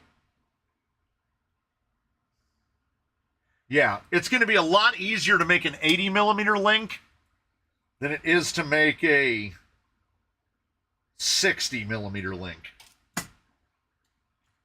80 link we can do. Oh, I love having busy hands. Busy hands are the best. So, since we don't live close to a Starbucks anymore, I can't get my normal Java chip. But I had a mocha frap from McDonald's today, and it's a close second. I have not been to a Starbucks once since they opened that devil clatch next to me. Coffee Clatch is... Yes, go to a coffee shop and get one of their blended drinks. Yeah. Mr. Man of Mythigan, here's what you got to do. You've got to find local to you like a little independently owned coffee shop, right? Just a little hole-in-the-wall coffee place. It's probably going to cost like $6 or $7 for one, right? But you're going to go in there and go, I want a Java chip, but I don't want to go to Starbucks anymore. And they will make you one, and it will be amazing. Because that's basically what the Clatch is. The Clatch is like it's a coffee house, right? So like, they make the espresso right then before it, and then you have this much coffee and this much ice cream, which is the way we want it. That's the same link. They use ice cream and not ice. Yeah, they use, that's the big difference. That's the big difference. When I go to the Clatch, it's ice cream. When you go to the Starbucks, it's ice. So yeah, it's lower calories in that Java chip, but calories, come on. Ain't none of us going to live forever. That's the point of a treat. And not only am I not going to live forever, I ain't even trying. Get an espresso machine, little pods, worth it. Forget Starbies. On the search I go. Both my parents have openly confessed to me. Okay, here we go. Hold on. Both my parents have openly confessed to me, while talking to them both at the same time and one-on-one, that the only reason I'm here is because they got wasted on whiskey. Lovely. You definitely sound like a child of the 60s or 70s, because that definitely sounds like a thing. As I've said, I said this in a stream before, and I'll say it again now, because again, I want to stay on my own self-described leaderboard. My mother said to me once, in these exact words, I never wanted to be a mother. Now that's fine. A lot of women don't want to be mothers. Maybe don't tell your child that Only like child. your only child. Maybe you can save that one. You can save that one. Did I miss Jay Lobos giving 5? I think I did. Thank you for the 5. We're gonna keep you guys. You precious few. You are gonna keep the sawtooth alive and well. And it's going to allow me to keep doing things like this, which is just trying to find one of these that isn't threaded, because there's so little thread on this link, it won't get a good bite. And then whoever gets this, the first time they turn to the left, it's just going to pull the rod end off the end of it. I have to have one. Come on. Every one of these is used. Is that... Every single one. Okay, every single one has threads in there. Guess what? Guess what, world? I have a whole nother box. And that one doesn't have any threads in it. Thank you again for Stomper Brother. He's going to get some wheeling this weekend. I'm glad that Mythigan is starting to look a little bit more like planet Earth, and you can actually go outside. If I could, I would send a little bit of this weather your way. No, what it is I don't want to tap them. I need one that's untapped, because they're so short of thread on this particular link that it would pull out. Probably because many of these links have also had standard threaded and reverse threaded ends threaded into them, and ruined them. Do I want to go through all of them and sort them out? No. No, I'm not going to do that. I was the black sheep of the family, but they both loved me, I think. That's the starting, like they give those story seeds. Like you're going to start writing a story. People start them off like that. I was loved equally by both of my parents, I think. And then it turns out that they're not his parents at all. They're sleeper agents. I think I've seen that movie, actually. Never tell your child, I wish you were never born, repeatedly as a teenager, and then expect birthday cards.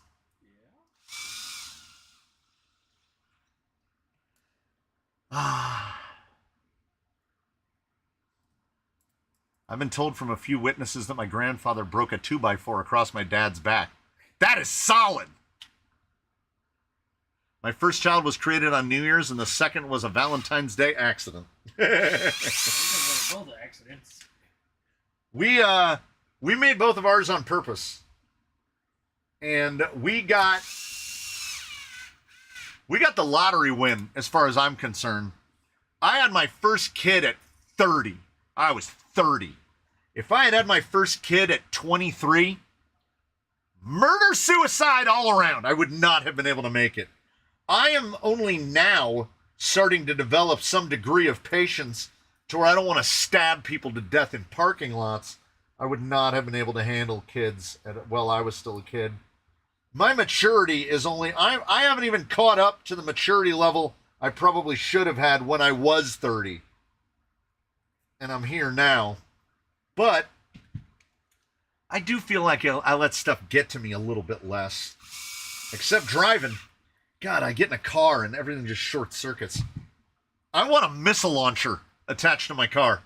I want full twisted metal every time I go out on the road because they get worse every day, man. They get worse every day. My kids are great. Like, I really don't have any complaints. I've told my father I wish I was never born than to have him as a father several times. Jerry, I've already said, you're in the top 5. My mom said I was a penicillin kid because it canceled out her birth control. That is solid. That is solid. Bill with a good one. That's pretty good. I feel like we all almost like, this is some real archetype stuff. We all kind of had the same parents to a degree, except for BMFRC, who, and not Hugo. Oh, not Hugo living over in the Spanish dreamland. I would change the oil in my Desert Lizards yesterday, and the oil was metallic silver. Should I be concerned? Thomas Williams, you should absolutely not be concerned. That is the wonderful, fantabulous silver goo. It's because Desert Lizards are not anodized. That's just raw aluminum on the inside. So the bore on that shock is microscopically bigger than it was before. It is several nanometers larger in bore than it was before. This used to be very common in shocks because they didn't do any type of coating, paint, or plating on them at all. So every time you change the oil, it looked like somebody melted pencil lead would just be flowing out of it. And that's just the oxidization from the aluminum mixing into a divine slurry with the shock oil. I just rebuilt 2 of these. 2 of these are from Jolly Green. 2 of these are from a box from A-Main. You literally cannot tell them apart. They look exactly the same, despite Jolly Green running a pair of them for, I don't know, how long ago was he converted to a 6x6 the first time? He ran them the whole time. And the fluid that came out of that was just straight silver. Bonita Creek didn't get hit. Oh, wait, it's moving up. Oh, that's pretty good. That's pretty good. It's short and it's to the point. Mr. Saxton, my mother had an affair, comma, that's me. Solid. Solid. I don't know if it gets too high. I don't know if it gets too high, but it's pretty good. You're definitely in the club with us. It's already too hot in SoCal 90 in Fontana today. Swamp cooler on for the very first time today in April. But this time next week, it's supposed to be like 65. Yeah, next Friday, 35% chance of rain, 67 degrees. It used to be Southern California was just the same weather for months. and then it got slightly cooler, then it got slightly cooler, and then it started getting hotter again. Now, all bets are off. It will rain and be hot on the same day. We're turning into the new Midwest. I'm definitely the black sheep in my family, cut off my family years ago, like the song says. I'm a little bit hurt, but a lot more free. I didn't even have a chance to cut them off. They just disappeared. Jerry the Raccoon doesn't have the energy to deal with himself, let alone kids. Mine are adults now. Not just adults. Okay, I got to relate this to you. So, my youngest just finished. They graduated Wednesday. They're an esthetician, whatever that is. It's something to do with skin. They went to a trade school. It was about 20 weeks long of instruction. They graduated. They have to take their state board to get certified or something. They do that in a couple months in like August or something. Anyway, they finished that, and the kid comes to me and goes, I can't handle this. And I go, what do you mean? And I go, they keep asking me the same questions. And I start smiling. And I go, what do you mean? And I go, nobody knows what I do. So they keep asking me, like one of the people is my wife. And then all the aunties, my wife, of the 8, only 1 boy. So 7 women, right? So my kid, being an esthetician, now gets these questions where they send them like the red light mask that they saw on Facebook. And they're like, does this work? Is this good? And the kid is getting like visibly upset. And I was like, dear sweet summer child, I want to hold you because this is the rest of your life. I now understand, like, you ever been on a forum before? You ever been on a forum for anything, whatever it is? Fishing, surfing, RC cars. Where do you buy the best seeds to grow beets? It doesn't matter what forum you're on. It's going to turn into the same thing. Everybody will ask the same questions over and over into infinity because everybody is new once. I have no problem. I don't care how many times somebody asks me a TRX4 question. I will answer it like it's the first time because I've broken through a barrier that the kid has not broken through and that most people don't break through. I have a reason to be here. My reason to be here is for people to ask me the same TRX4 questions over and over again. That's why I'm here. I'm the guy to not Google. I'm never going to tell you to go Google it. If I know, I'll tell you what I know. That's what it's like to have the knowledge. A lot of people don't have a lot of RC cars, so I will answer RC car questions. I told the kid, you just got to work on your answers, man. You got to have it down. It's called concision. I learned this in creative writing. How do you break it down to as few words to explain that as possible? The extra words are to build the framework, to put the frame around the picture that you're trying to paint. You want to get it colorful. But if you just want somebody to leave you alone, yeah, what shocks should I get? If you want somebody to leave you alone, you have this doctored up answer, right? Boom, bash. 2 sentences. Text them back. Whatever you do, you learn not to leave open-ended questions. You want to have it done to where if they ask you again, it has to be a whole new question. It comes with time. The kid's very new at it. They'll get there. But it gave me such glee to hear that they're like, I can't handle this. They just keep asking me the same things over and over again.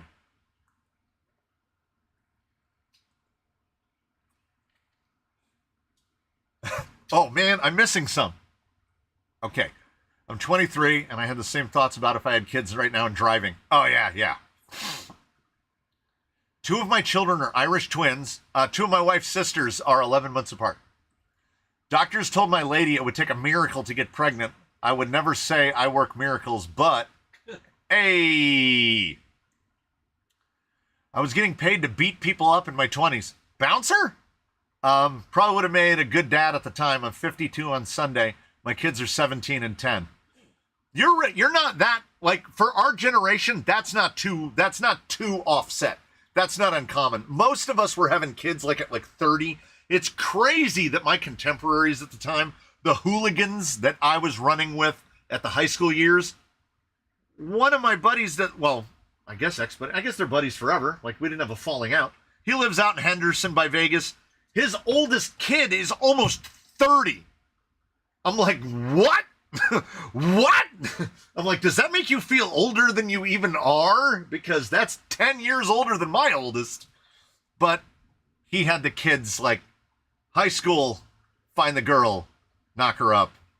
Now I'm 50 and I have a 30-year-old. Something about poor parenting and the gateway to drug to rock crawling. You get to the rock crawling. I got to the rock crawling very late. I get told stories about how before I was born and how when my dad tried to shoot my grandfather and my mom kicked the gun up and it blew a hole in the roof. And that's how we found out she had brain cancer. That was an absolute roller coaster. Like, are you sure that you didn't take creative writing in college? Because that's an absolutely solid run-on sentence. I love a run-on sentence, and that's a fantastic one. Holmes Hobbies Puller Pros are still 50% off if anybody's interested. I don't do end runners on crawlers. I just don't see the need, except for fusions. Our kids were both miracles of IVF. The eggs were fertilized at the same time and cryo-suspended. They are technically twins, but were born 3 years apart. Oh. I say their birth sign is Pyrex. Solid. Once again, it's snowing in Maine. What? Funny but true story. Mom had my brother, and my old man escaped from prison and did stuff to my mom, and so here I am. Okay, look. Lovely. That's got it. The top 10, easy. And he's got a 12-year gap between his brother. 12 years is too far. As far as I'm concerned, anything over 3 is too far. But that implies planning.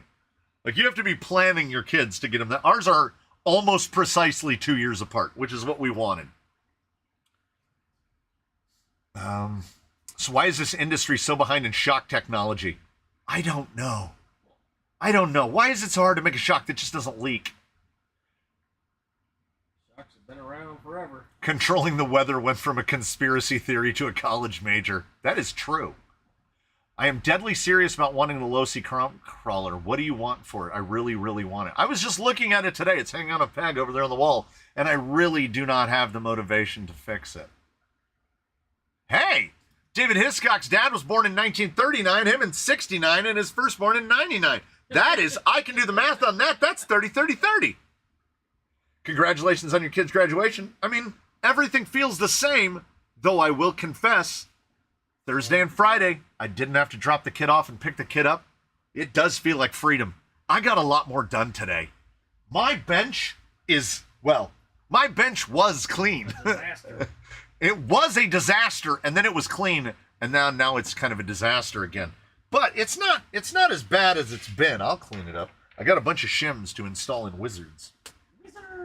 Wizards. So I don't know, Mr. Moss. Did you send me an email about it and I forgot it? Because if you send me an email, that's like everything that happens in this chat, I won't remember any of it as soon as I turn OBS off. It's all gone. It just disappears. What shocks should I get? How many TRX4s does it take to change a light bulb? I would say 2. How big of a tire can I fit with X amount of lift? Probably a 475. See, you just give an answer. Whether it's right or whether it could be wrong. I did Google it, and Google brought me to this site. Hey, all right, then shout out to Google. Speaking of which, how do I get more flex? You go to the gym, bro. Mr. C gets activated when I ask the same question on Discord because my memory is bad and I forget and I ask and then forget the answers. I think I've given Mr. Hurley the address to buy G-Made parts 3 times. I don't mind. As long as you're not asking me questions about micros, it's all good. Is there a character limit for family issues? I think there are character issues from family issues, but I don't want to get into that. My wife still says that I can blame most of my personality on fetal alcohol syndrome, so I grab it. What I hated about being a mechanic is everybody in my family figured out I could fix our car, and the question for the day. Mr. Truitt, I have a phrase that I try to live by, and it's lost on me for the most part. Never let them know what you can do, okay? Yeah. If my in-laws have any issue related to anything that is plugged into a wall or requires a battery, I'm the first person they go at. Every single time. My in-laws, and I'm almost positive that I related this story once before, locked a DVD player into display mode, which is the mode that it's on when it's on display in a store. So it just plays a DVD, then goes back to the beginning of the DVD and plays it again. Because they couldn't get it to do what they wanted, so he was mashing on the remote, and she was mashing on the buttons on the thing, and they locked it into display mode. I had to go on the internet. I had to go to the Toshiba website and find out how to get a Toshiba DVD player out of display mode. To this day, if anything goes wrong, I'm the first guy they call. Try running the tires backward on your Red Cat. Could. I'm 23 and I have two sisters in their 40s from a different mom.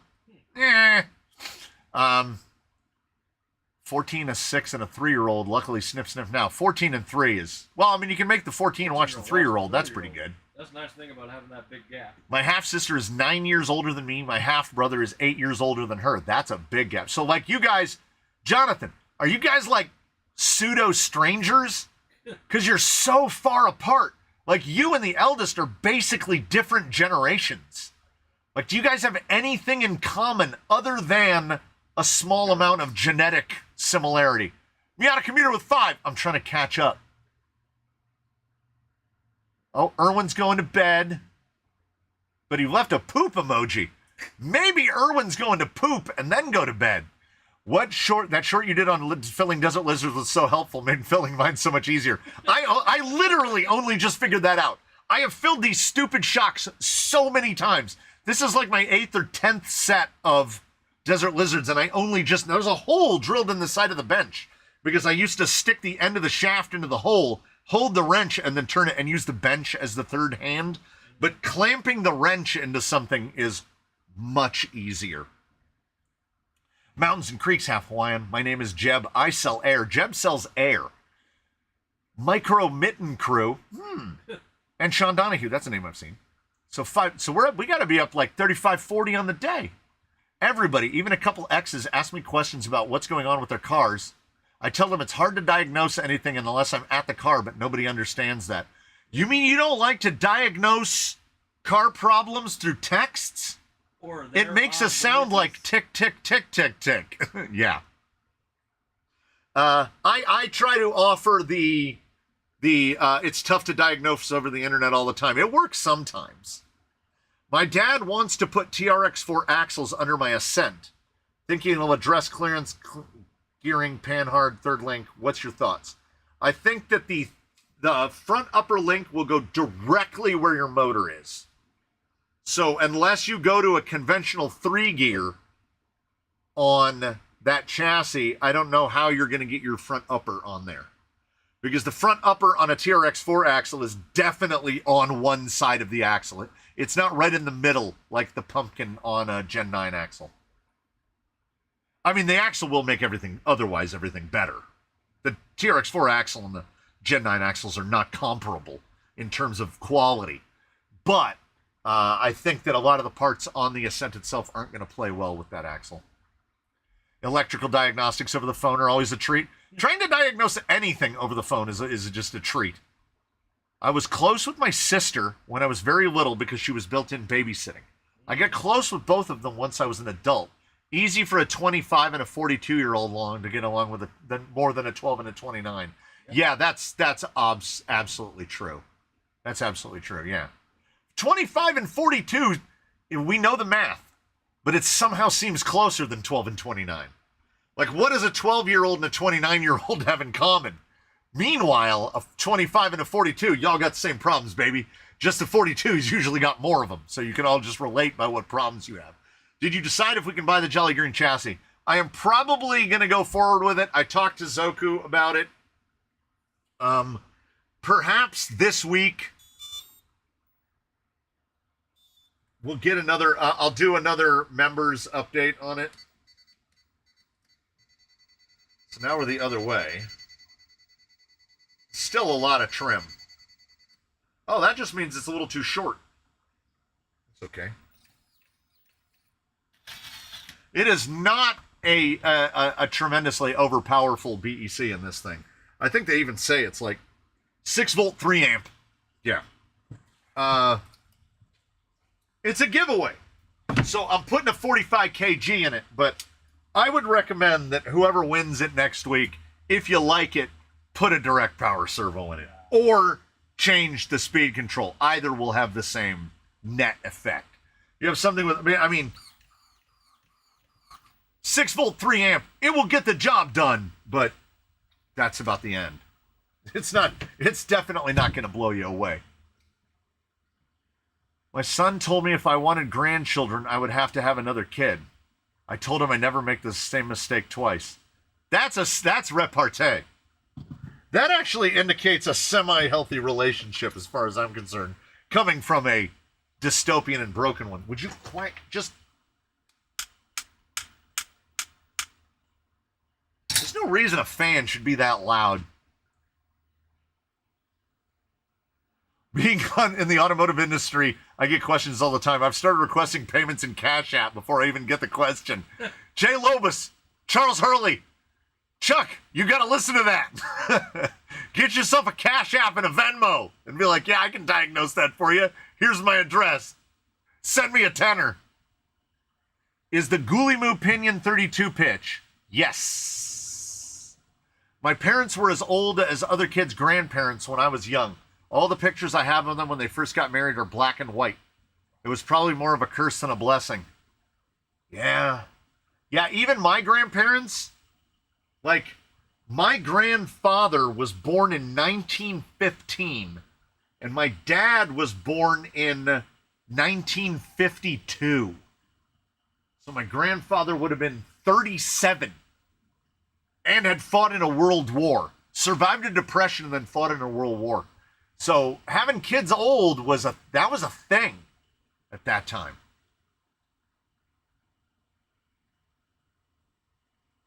I work in IT. Everybody wants me to fix everything. Can you fix my refrigerator? It has a computer in it. Tell them yes. Tell them yes and then never show up. My daughter calls and asks me what's wrong with her car without even telling what it's doing. I told her to hold the phone where the problem is or put the car on the phone. Put the car on the phone is the perfect one.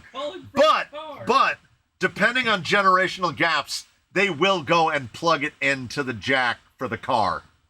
And then you're just left. You're just left listening to nothing. How about a live crawler comp with visitors? We need Wi-Fi that makes it 200 feet away from where we are right now. And this is a Faraday cage that we're in. So you basically can't even get this Wi-Fi if you're outside the building. Like if you're standing outside the door, the Wi-Fi starts to drop out. Metal trusses, metal walls, the whole thing. I have a plan. I bought a set of, I think it's TP-Link. It's either TP-Link or Linksys. They had them at Costco. They were on sale. The next time they have them at Costco and they're on sale, I'm buying another pack of them and I'm going to put them out in the yard.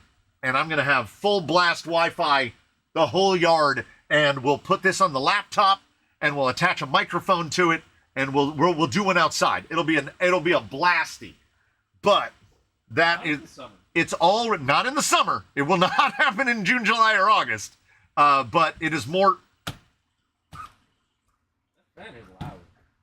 It's the fan. You can hear how much quieter the fan is when it's upside down. It is much more reliant on Costco. Okay. Okay, just about a third AR-60 axle to make a 6x6 sell those chassis. Please. Is the Ot6 Wizard limited edition or will be around for a while? Supposedly they're just going to sell them, but they'll be $800 instead of $500. I run 1.9 Tusks on my Portal Phoenix. How do you think the G-Made MT1905 would work on the Phoenix? I think the 1905 would perform great. I think they would do well. I don't think they would do anything that a Tusk doesn't do, though. But if you already own 1905s, put them on there. That's the best way to find out.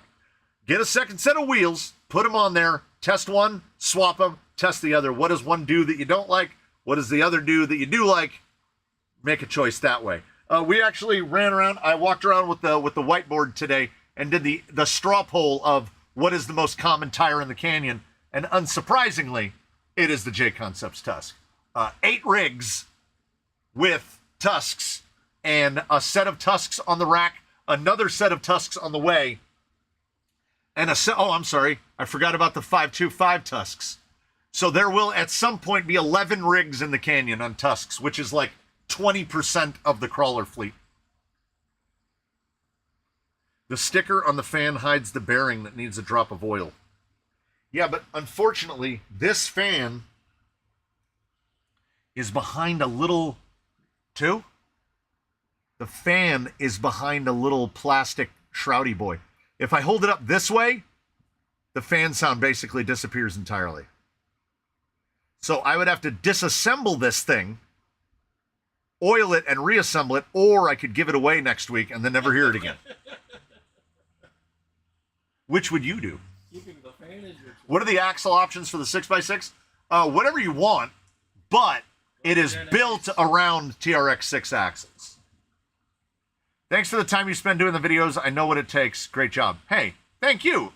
Adam Everything RC. I always told people questions are cheap and answers are expensive. Nice. That's pretty good. How did the boat fare for its first outing? I get it. I kind of get boats now. Like, I would boat again. Would I buy another boat? No, I've driven that boat once. But it is really fun. And I'm planning this upcoming week while the wife is at work. I think I'm going to go out and boat by myself. I'm just going to take a 4S pack out there. I'm just going to drive the boat. I'm just going to run the boat. It'll be a good time. And I probably won't record it or do anything on it. It's just going to be me and boat time. Peaceful boat time. Peaceful boat time. I can help set up the Wi-Fi. I just need the things, is what I need. I need the things. Somebody send a TP-Link repeater to Mr. C. I think I need 2 or 3. Can you use your phone as a hotspot? No. Not for streaming. You will not pull enough data. It would be real bad. And also, if you're using the phone for the hotspot, you might as well just do the stream from the phone and deal with the lo-fi, jumpy video and questionable audio. I was tempted last year to just start a live stream in the midst of Anime Expo when I was at Anime Expo. So you guys watch out this year. It might just pop up that Crawley Canyon is live, and I'll be walking around Anime Expo with my phone on the gimbal, being like, "This is what it's like, guys. This is what it's like."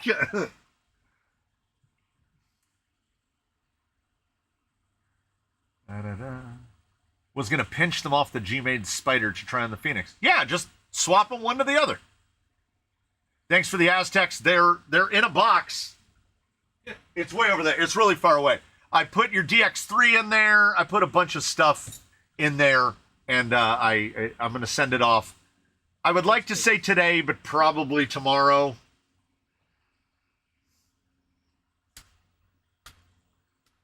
It's really driving me crazy. Of course you come out with your own TRX6 chassis, and I just got my interior in mine and it ain't coming out. Yeah, my interior, like if you went to the commitment level of putting an, if it's not shipped, I need those tracks and springs. What tracks and what springs? I mean, it's already boxed and taped. I can untape it. Tape is tape. But tracks and springs. Do you still have Colonel Mustard's Brat? Yeah, it's up there in the rafters. For a tire that squeaks. And like I say, the 45 kg, it might not be fast, but on 6 volts.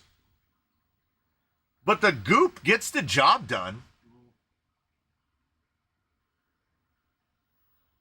Is the 6x6 chassis happening?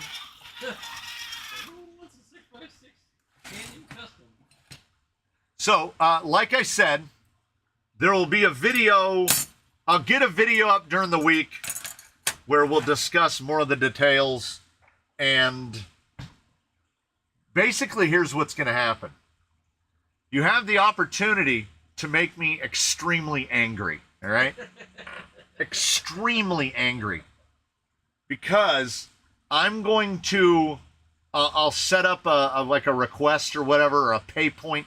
I know that I can do this through PayPal. I know that I can, and or Venmo, where I can make like just you like click a link and then you pay for the thing that's in that link.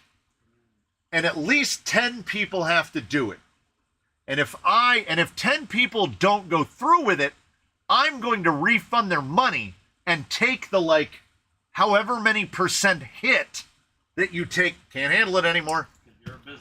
However, yes, because I get charged for being a business account, I get charged for taking the money. So when I refund you, say you send me $100, when I refund you, I will only refund you like $94.50. And that $5 comes out of me. Right? So to refund you the $100, the $5 would come out of me. I don't want to spend $50 to give people their money back. So the whole thing, to quote Jack Donaghy, turns into one giant ass ache. And as long as it doesn't do that, yes, we will be doing the chassis, because it has to be a minimum of 10. It has to be at least 10 to make it worthwhile.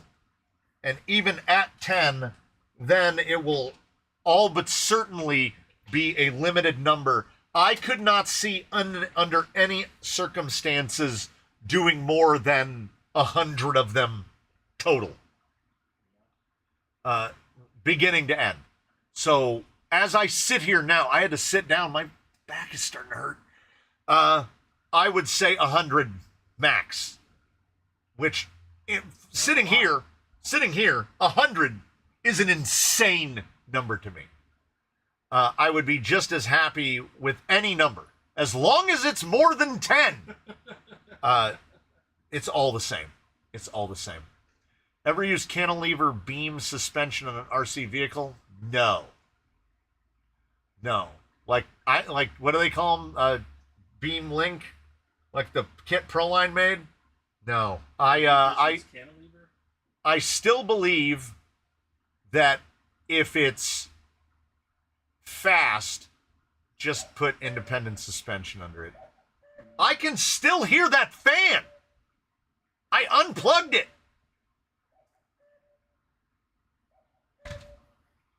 There's that guy. I'm losing my mind. We must be dropping frames real bad. I'm way down into the yellow. There it goes. We're picking back up. I don't understand how the signal strength thing works. We've dropped 2% of frames. Has it been really choppy today? Chat's doing the thing where chat just stops. Chat hasn't moved for me in about a minute and a half.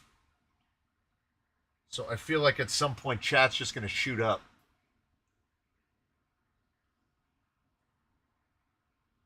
Why does it work today? 6x6 will easily have 10 plus backers. I mean, that's what you would say. Everybody sounded real anxious to get a hardline chassis.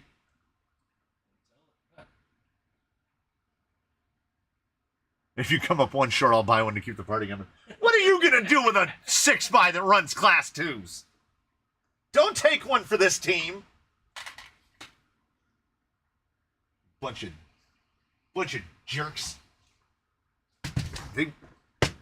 I ordered almost everything I need off Jenny. Oh, well, Tony Gregg is... Oh, Tony just lost stream completely. Yeah, it is acting real weird today. Now, the wife might be in a meeting. She has worked from home on Fridays. She went into the office last Friday, but she's here today. And usually has a 1 o'clock meeting every day. What I've found about the corporate world is you go to meetings a lot. There's a lot of meetings. Her job seems to be almost exclusively meetings. Chat on my phone has been freezing for a good chunk of the stream. Yeah. So, as I said, I discussed it with Zoku about the two options, whether it had the bits with it or not. I have enough bits here to outfit those rails, basically. I think I need one other piece.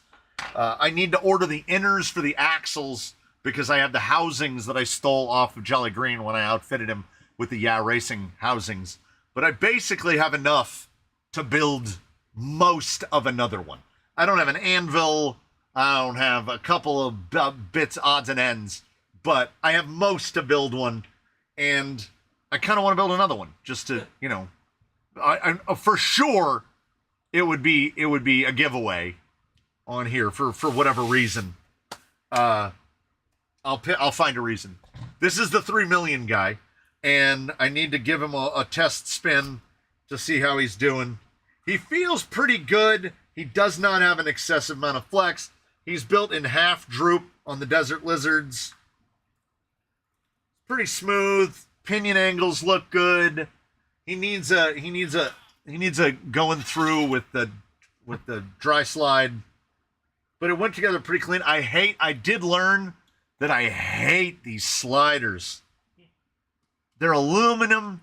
They're just squares, but they kind of do give you a place to put all the electronics and the batteries. So it would be hard to get rid of them. You can't really do anything on axle on this because with the FMM, it misses the servo misses the shaft by like 3 millimeters.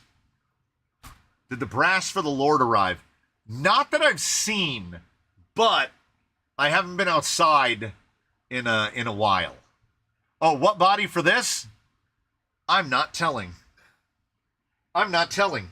You'll have to wait. There'll be, so theoretically, barring any big changes in betwixt, you will see the drive video of this on Thursday, and then it will given away on Friday. When you sell 100 6x6 giveaway truck, Mr. Hazelton, I like that. Yes. I like that. I would have picked a much lower number, but I do like that a lot. Yeah, buy 100, get one free. I would lower that number down significantly myself. I would be like, buy 50, buy 20, buy 25, get one free. Well, I still have all those TRX4 axles. All I would need to do is drop 80 for the center. You don't even need to drop the 80 for the center unless you're buying. Oh, is that from Jenny's?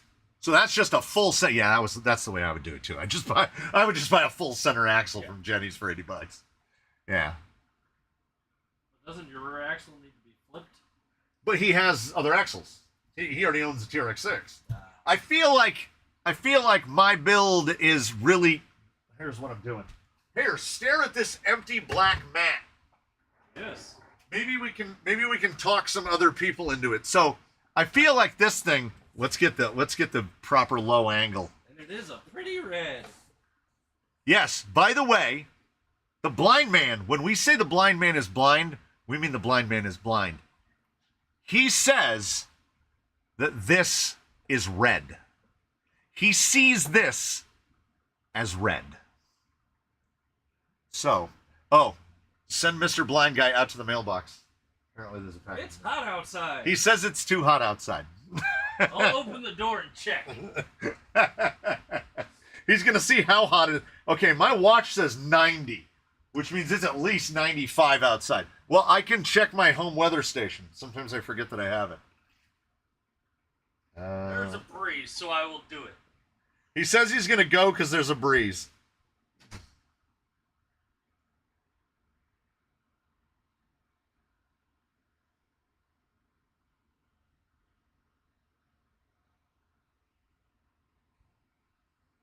Yeah.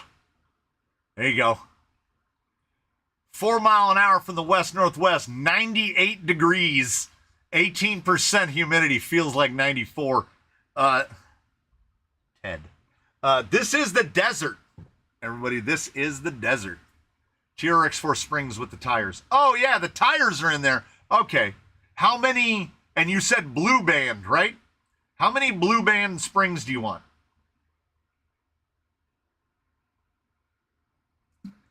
Oh, what knuckles? This is GRC G2.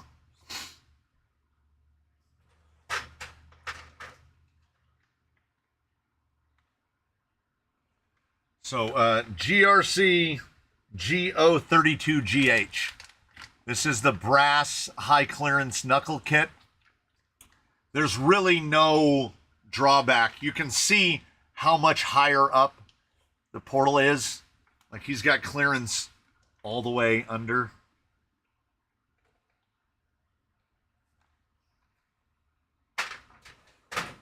And they'll accept. That's why I bought this housing. I see we meet the blind guy halfway. It's apple color. It's true. It is the color of an apple. So you can, you know, if you are one of the 10, my goal is, my hope is,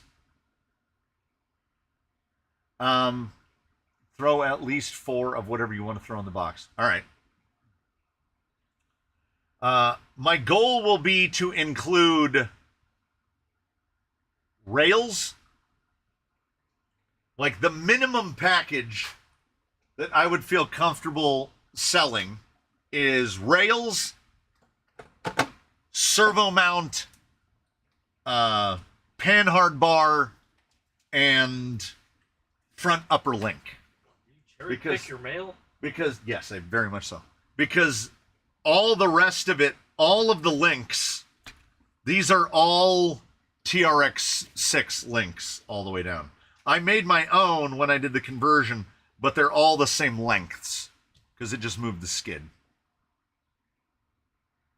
So, I mean, if you want to obtain, because all the rest, like all the plastics in the middle, save for the electronics tray, is Capra fabled.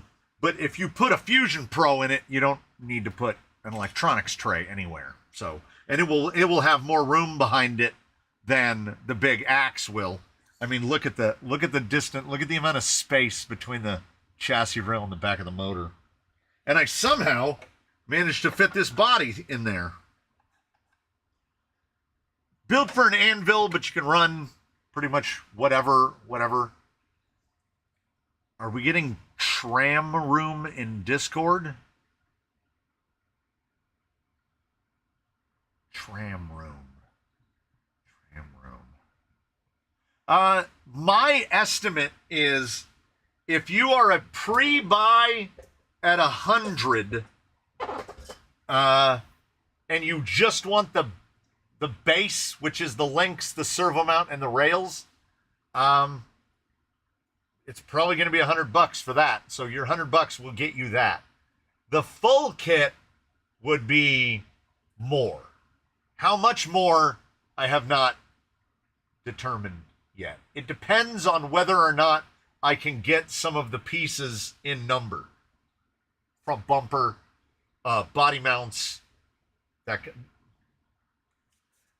Zoku approaches doing the side pieces in the center. Oh, a trauma room in the Discord. I feel like we're reserving most of the relations of traumas for the live stream. We do live stream trauma. Asia Tees USA, Mesa, Arizona, Juanita Avenue. I like to try to reuse these number 0 envelopes, but it always tears the tab off when you try to open it. So I would say starting at 100.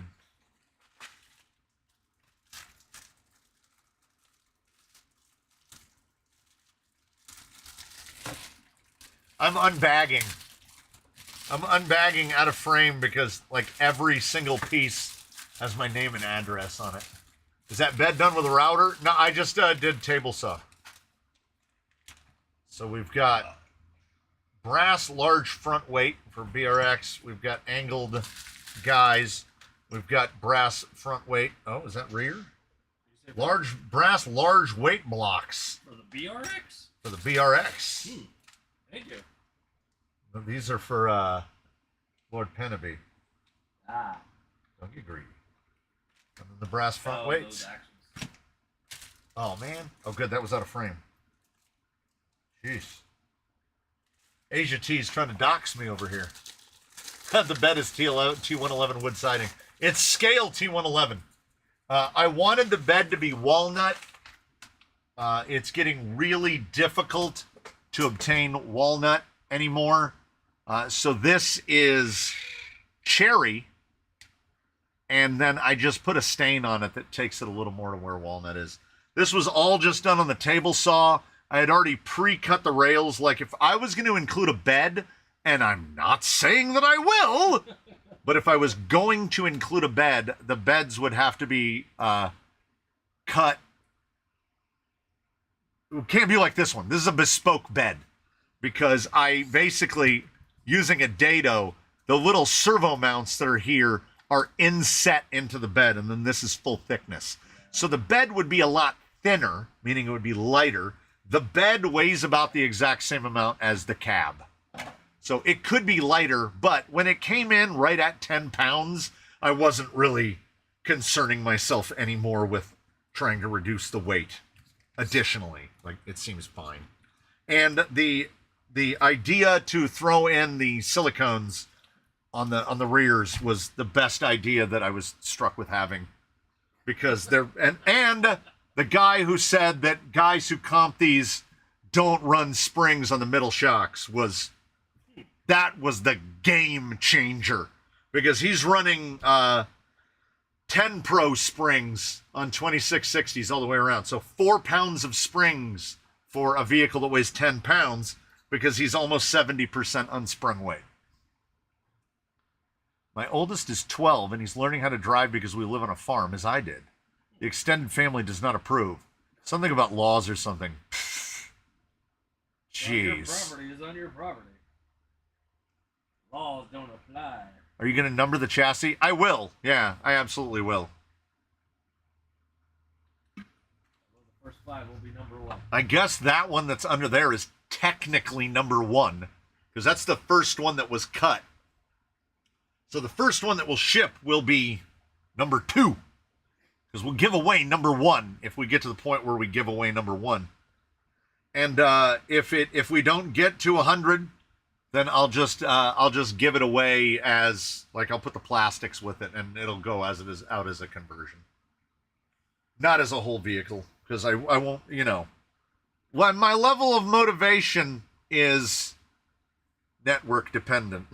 Like, how motivated am I? Bud hides his address. I watched 4 of his videos and found his house in 3 minutes on Google Maps from Huntington Beach, and I live in Arizona. It's too easy. Yeah.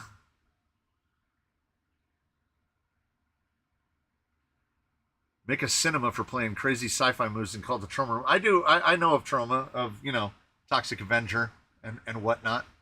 I don't know. I like movies that turn schlocky accidentally. Like, they weren't setting out to make schlock and it just got there. Like Anaconda. That movie, the part where right near the end, like, they fought the giant snake and J-Lo is there, and then all of a sudden the boat is leaving, but instead of filming the boat leaving, they just ran the footage backwards, so the waterfall's going backwards. I love it. I love it. I love to see that in a movie. My son got a reckless driving ticket doing donuts in the snow in our field with me in the truck. Yeah, I call that government overreach. There are weight bases and then extra weights to mount to the bases. Ooh, so that's how it works. Oh, I see. These are little guys that they clamp over these guys. Got it. Of course, Boom Racing would have to do it fancy. Cops. Tried getting me for child endangerment. Yeah. Is Jolly Green not number 1? Well, number 8. So we had Jolly Green built out of a TRX-4, and then we built him into a TRX-6, and then we decided to make him LCG. I had the idea for at least a year, and we made him an LCG. And then I ran that chassis once.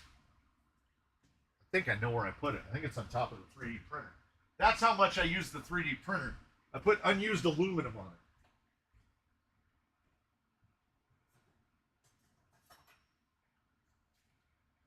So, never expect to get it right on the first try, only I anticipate getting it right on every try. So there is the very first. So I guess that would technically be chassis number 1. And then he's wearing chassis number 2. And then that's in there, the one that was cut would be chassis number 3.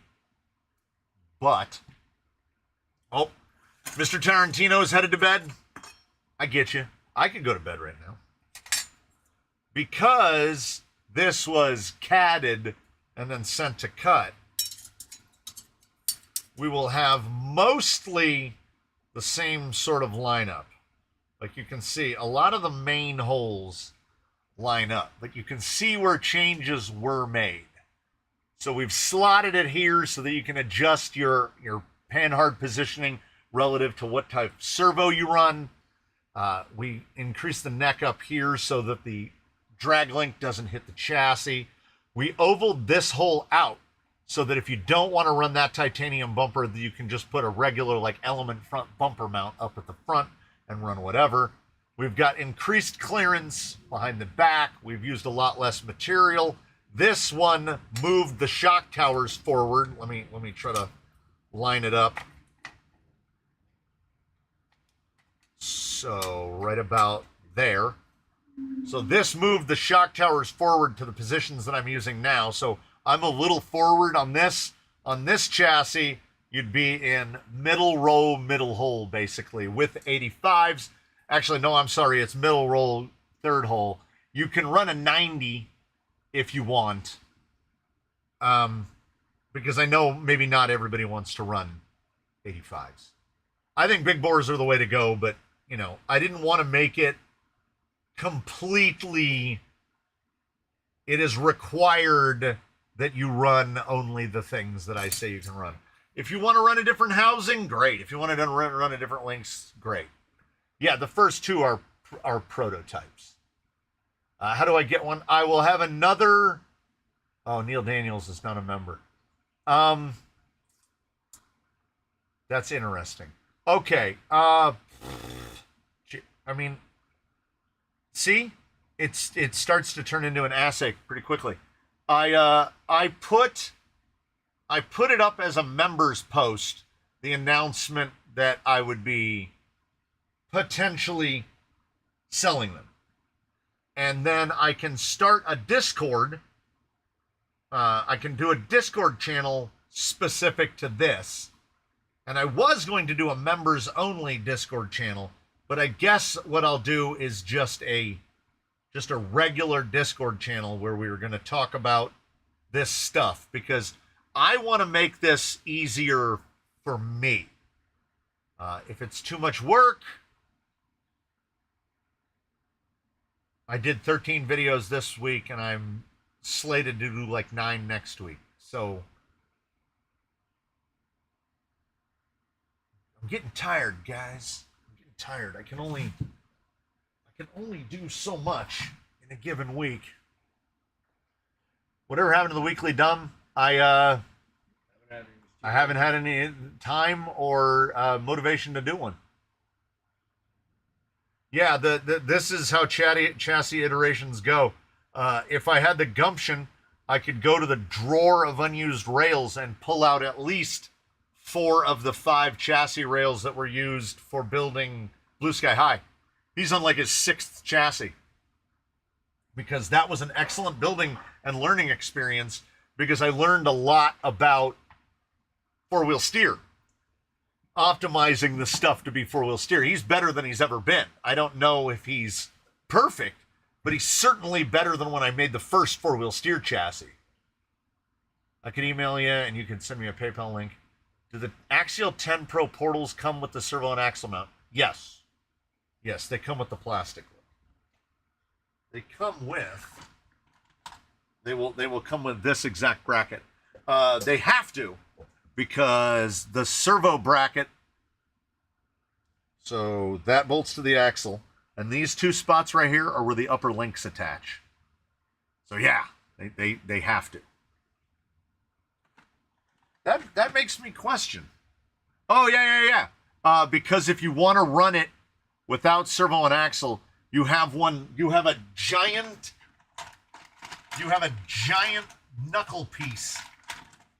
You have this huge part.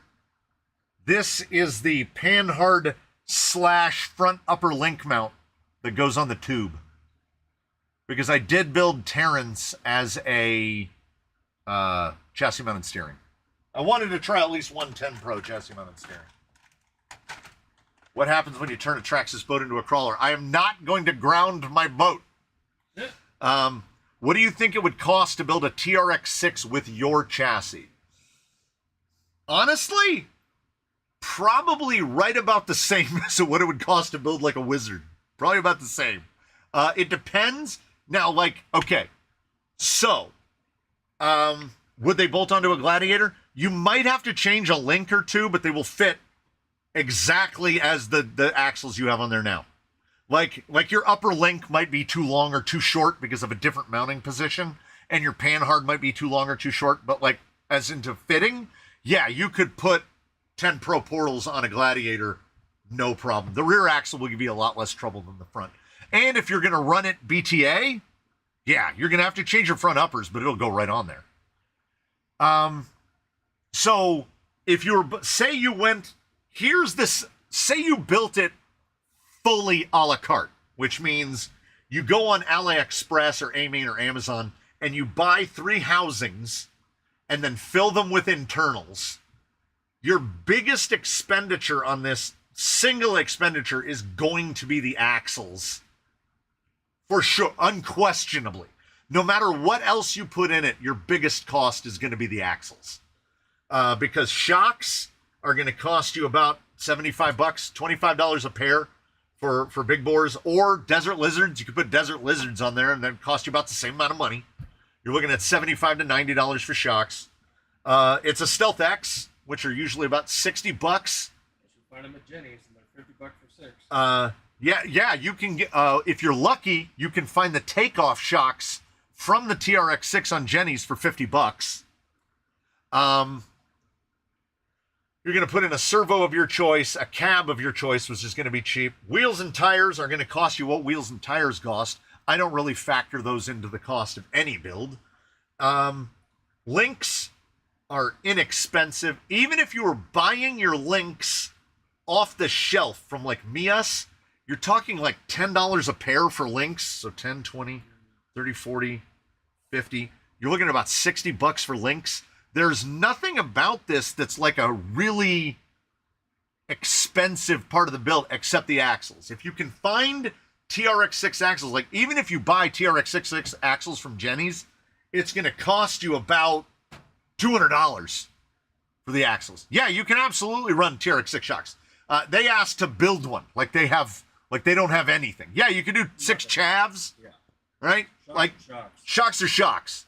An 85, 90, 95 millimeter shock is what you were going to want. I would recommend an 85 or a 90. I would not go longer, nor would I go shorter. 6x6s don't rely, like, here's how much flex the middle axle has. We can go to right there. That's fully flexed.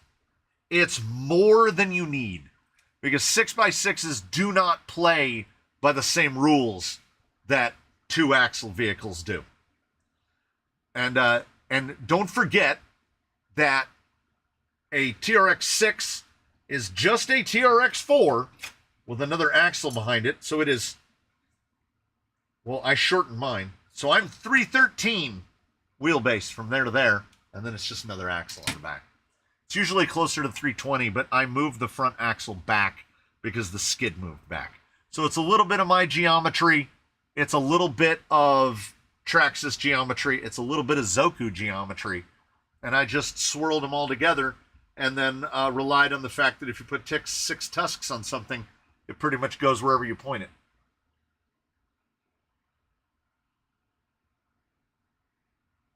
Yep, TRX6, just add another $25 to every individual thing, yeah. Would Enduro TRX4 axles work if you use the Jenny middle one? I think so. The Enduro TRX4 axles don't really play too nice with Traxxas internals. They're kind of just far enough off $80 also wouldn't motivate me to buy the Enduro ones unless I was out of the United States and I didn't have access to things like Jenny's. Because on Jenny's, you can typically get a pair of TRX4 axles for about $100. So like $20 more, you could get actual Traxxas TRX4 housings and then just get a middle. D-Links do brass lowers and Elgin Delrin uppers just like Jelly Green. $130 for the full set. Yeah, there you go. I have a crappy IFS and 2 rear axles from a WL Toys Basher. I'm going to use that for a 6x6. It's going to be interesting. My math and all parts say that I have to spend $160 on parts. Shouldn't have sold my Axial Unimog 6x6. The Axial Unimog 6x6 doesn't exist. You think that you had one. It's like a Mandela effect. How do you think the 6x6 chassis would do on 2.2 Canyon trails? I think it wouldn't. Because you've got about 12 millimeters. Now, if you wanted to do it, you could absolutely do it. Just push the rear axle, start with your own links, move this axle forward 10 millimeters, move this axle backward 10 millimeters, and then you could fit 2.2s. The thing of it is, I don't think it would really help performance-wise. It's going to be taller, which is going to raise the CG all the way around, and it's going to increase your overall height. CG is going to go up, but your ground clearance isn't really going to get that much better. I run them on pretty well bagged out tusks, so you don't need a huge amount of clearance. Like, I don't think he's too scarred up in the middle yet. No, he's not too bad. And he'll do the thing. He'll stand on the side.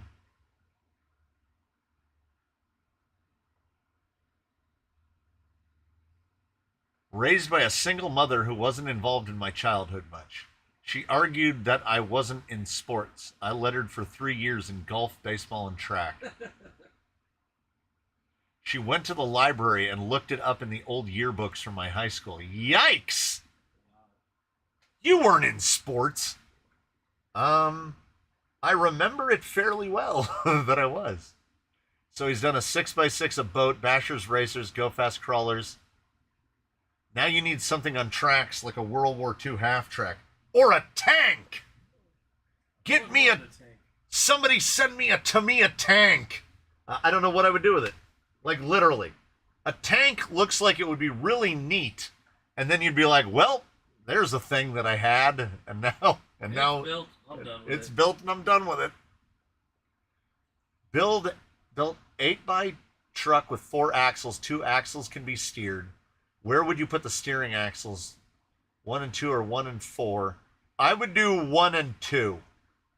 Because on real world 8x8s, that seems to be how they are. Like Hemmets are 8-wheel and the front 4 steer.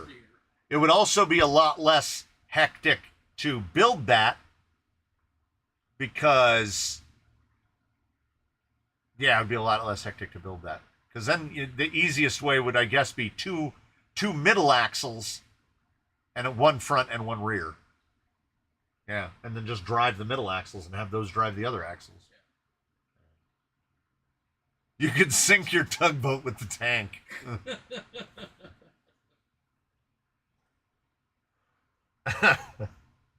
Don't make it sound more tempting. I mean, if there's is there some way I can put some sort of a Gatling gun on the tank? Well, they do make tanks that fire things, like Is there- airsoft BBs. Right. Wizard drive shaft pins are giving me a fit. Yes, they are extremely tight. Extremely tight. Look up that tank RC Sparks got a few years back. It was 80 pounds. Had to have a ramp made to get it off the table he built it on. It was a model of the German mouse. That's that size power creep. The size of things keep power creeping. Half the fun of RC is building and tweaking. I think that's most of the fun of it, really. Yeah. And then that might be most of the fun of it because when you arrive at that destination where you've approached the crawler's paradox, and now it's so good that you're like, well, now I don't. Now what do I do with it? Just drive it? Just drive it. Boo! You know, I have the ability to compare my, to have them compete against each other, and it gives me something to do. But a big part of that competing against each other is to find out what's wrong with them. Because if one can do it and the other can't, then I start tuning on the one that can't.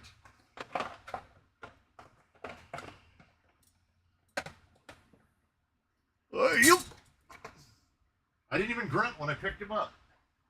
I just think it's odd that the anvil is on J Concepts, but you cannot buy it. It's out of stock at the place that makes it. Explain that to me. Oh, yeah. Mr. Truitt runs the 2.2s, but they're the LPs. Like what's on the, like what I put on the G-Wagon. Which are just, I was going to say that I grabbed one right here, but they're on the G-Wagon. Be careful running that boat through all the moss and hydrilla. I don't know what that is. It clogs the water pickup and heat will ruin your experience. Oh, I should check that. What does the water pickup look like? Does it even have one? I only saw that option for the Spartan. It's got a water cooling system. Okay, so the boat is covered in dust because the swamp cooler is running for the first time of the year. And when the swamp cooler runs for the first time of the year, it blows all of its filling out. Okay. I read it on Fan last night. Okay, I see where the tube goes into the boat, but I don't see where it actually. Where does it actually pick up? I did listen to the manual. I loosened the little collet and I pulled the flex shaft off and I cleaned it. And I have my marine grease, and I marine greased it. I'm trying to be a responsible boat owner. And it'll be a small pickup tube on the back of the rudder.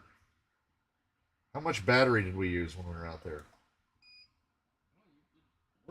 Most of it, 3.7 per cell. That one's pretty much, that's a rechargeable. Someone had mentioned in a comment about the handling of the boat on like weight bias, choppy water, smooth water. They mentioned that in the manual. So the battery tray is designed for a big old chunky 4S hard case like that. And you can see that the battery goes way up into the front. They say if you're on smooth water, you run the battery all the way to the back. And if you're on rough water, you run it all the way to the front. I wish the microphone, like that microphone has fantastic noise canceling. This thing rips. The noise, it rips. Oh, okay. So I don't think we have to worry about the pickups clogging. Here are the, see the two little eye holes? Those just go to the hoses. So one is intake and one is exhaust. And then there's these two little guys here. No, they're both intakes.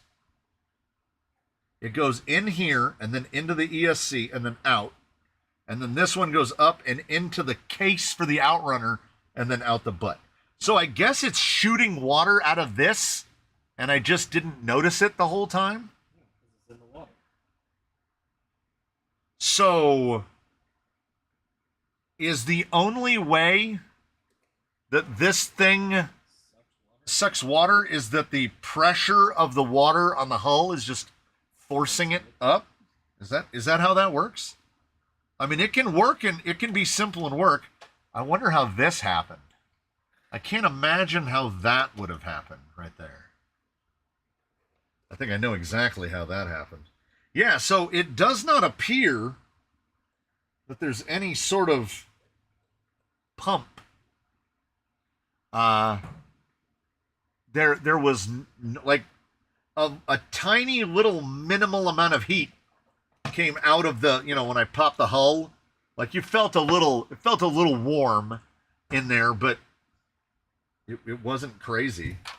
Water cooling worked. Do you want Hold that.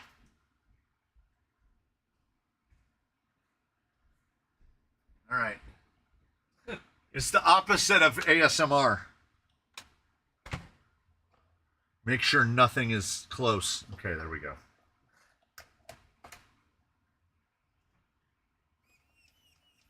I definitely learned that with a boat, it doesn't really matter. Is that motor plate a pump? It could be. It doesn't matter how fast your servo is for the rudder. You have to make steering inputs like this, and it just What I don't understand. Here's why I'll never understand boats. The rudder is way off on one side. How does that work? Like, because when you turn, the rudder's closer to the surface. Anyway, okay. So, like if you just the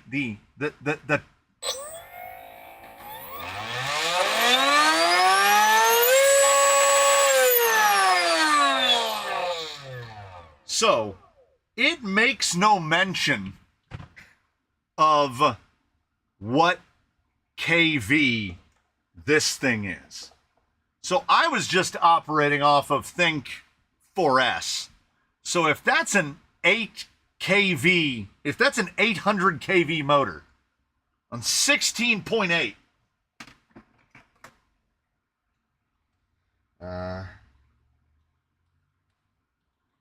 that's 13,440 at the prop. And yeah, if somebody makes a non-plastic prop for this, I mean, I'm sure that the prop is fine, but there's this thing about put a finger where you shouldn't put a finger. Look, my hands are in fists on the bench like this, nowhere near the radio. If my hands are near the radio, both hands are on the radio. That thing,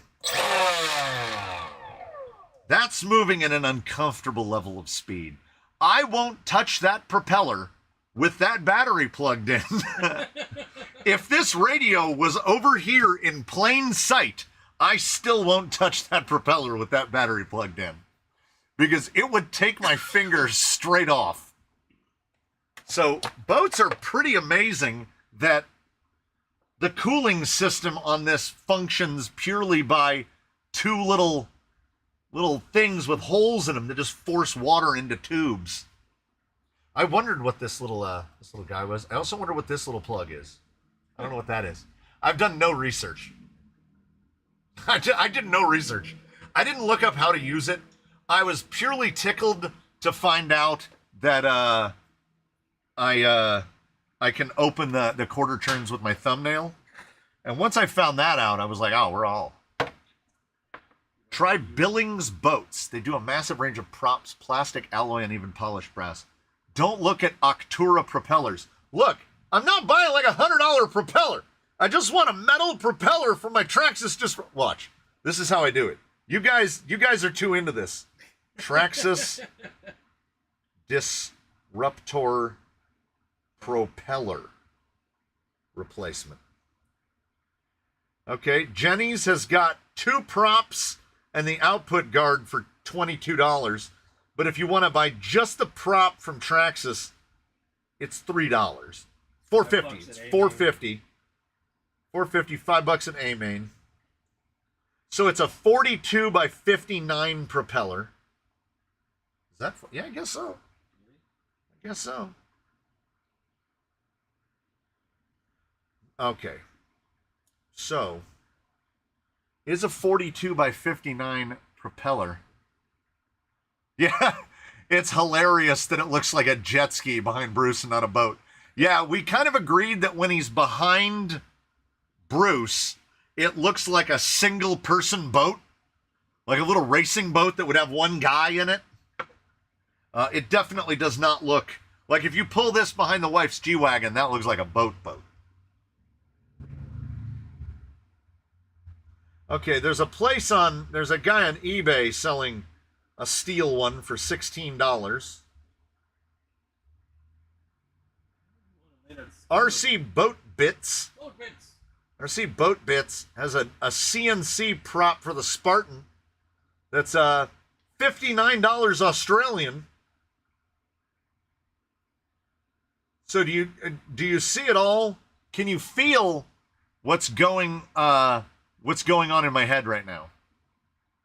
I can buy a bag of plastic $5 plastic propellers. If I broke a plastic propeller on every run, I would still have money. It would take me years worth of propeller breakages to catch up to some fancy turn the trailer into a boat. Oh. Just don't unhook it from the boat. They use it's a flex shaft for the prop. So, and it has like a back and forth play in it. I think they thought of some of this.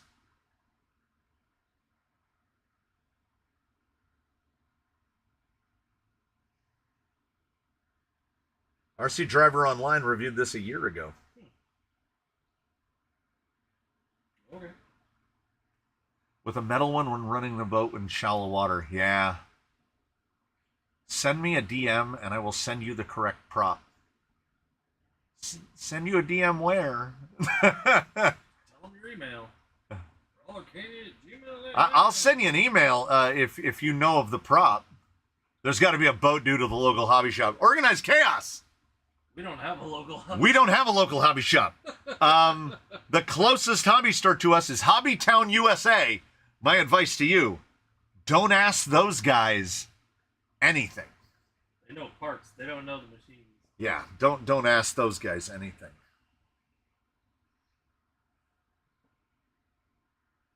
Like, I don't have a problem with a plastic propeller. I'm just scared of it. Yeah, get a sack of plastics from when you were learning. You will ground it out and ding the props. When you're more experienced at piling the boat, then go for brass balance and polish.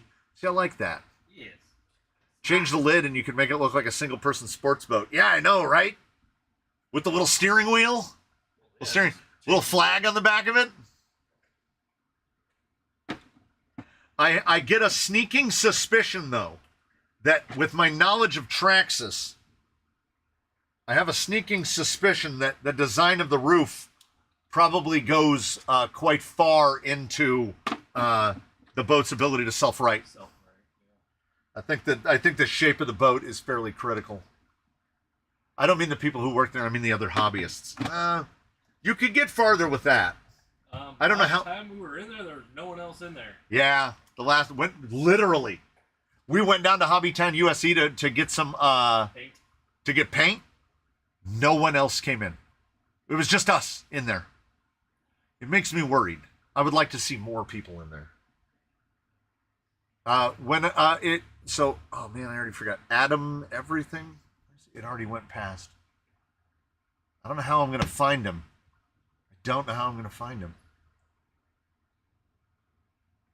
Put a platform on it, and then Nigel and Colin could go fishing. There's got to be something alive in that water. I probably don't want to know what... I'm doing it again. Distracted. Left the TQI on. I already killed a set of double A's in it.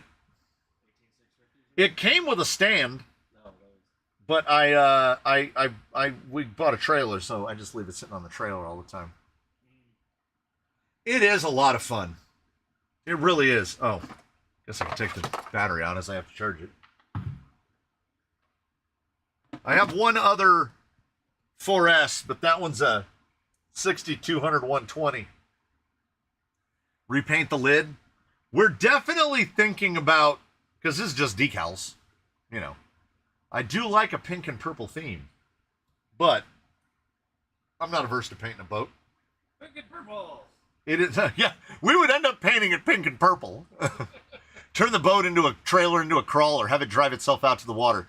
Look and listen. Don't think, when this thing first showed up, I didn't think, boy, I bet you could take one of those TRX6 haulers and turn it into a boat carrier. Because you could probably take a TRX6 hauler and turn it into a boat carrier. And then just back that thing into the water, and the boat just deploys off the back of it.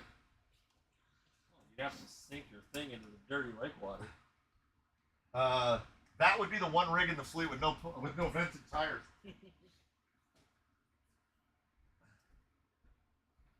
Yeah, because, well, the drive back mostly squeezed the funk water out of Bruce's tires.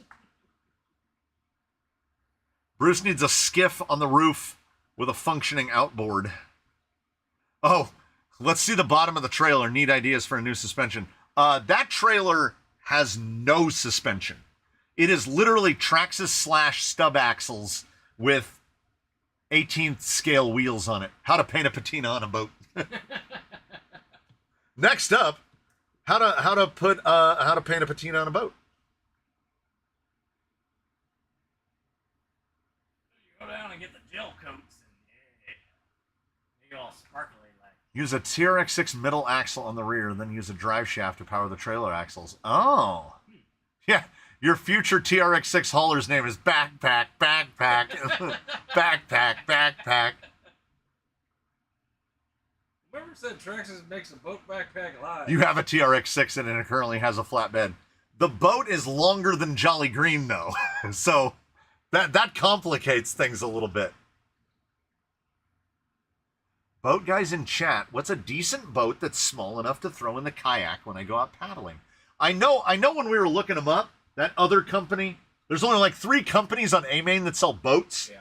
And they sell some little jet, they sell some little like jet sprint boats that are like this big. And then what was it, Kyosho? Kyosho has like a remote control surfer and a remote control jet ski. Yeah. And they're like small, they're only like that big. So I imagine the water has to be quite smooth. But I will obviously wait for boat guys to answer that.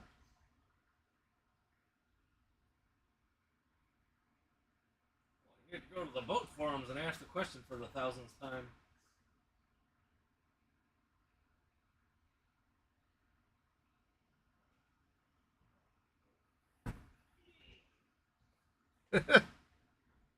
That was funny. He made the surfer is unstable. All surfers are unstable. Do you have a 3630 motor you would want to get of? Like an Outrunner? I mean, that's the only 3630 I know of.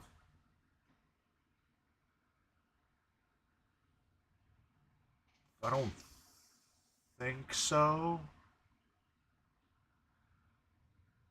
In terms of like pancakes, I've got a couple 3542s that aren't being used.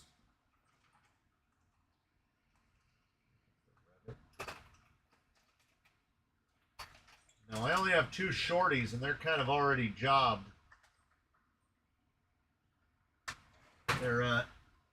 They're already earmarked. Ah, the Kyosho jet ski is fun, but only on a very smooth water. 20-minute warning. Holy crap. How did that happen? Look up Boater Home.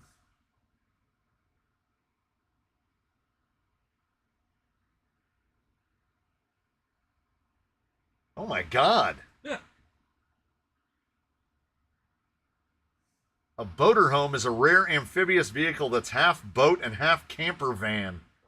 The rear of the van detaches, allowing it to sail on calm waters and lakes. Only 21 boater homes exist in the world, all based on the Ford Econoline van. Huh. And they are nightmarish looking. It looks like a boat crashed into the back of a van.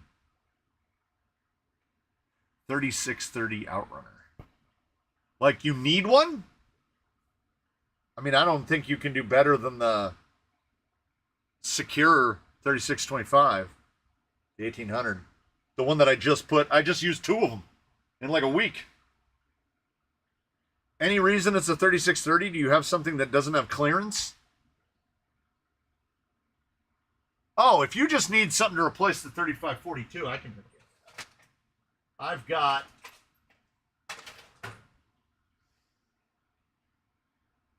a Goop 1400. Is the water shallow enough to drive a mud truck? Right now, yes. Yes. Near the shore, like where I was running, where the boat got as far away from me as we were, out there, the water's probably only waist deep. Right where we're at, the water is only 4 or 5 inches deep, going out probably 10, 12 feet. It really goes in shallow. You could make a big mess. And then you have the other settling ponds where the week before where we drove through, baby, you want some mud? That is sludgy mud. That is scary mud out there, where you better have some sort of campground shower back at the car to wash that thing off before you get into the car. Yeah, Heavy D Sparks did a video. It's ugly as hell. The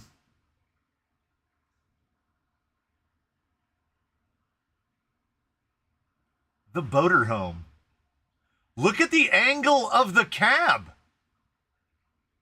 just find it odd that it's detachable. The boat just drives out of the back of it. So they only thought about if they could, not if they should. All right. Goop 3542, Charles. I will send it your way shortly.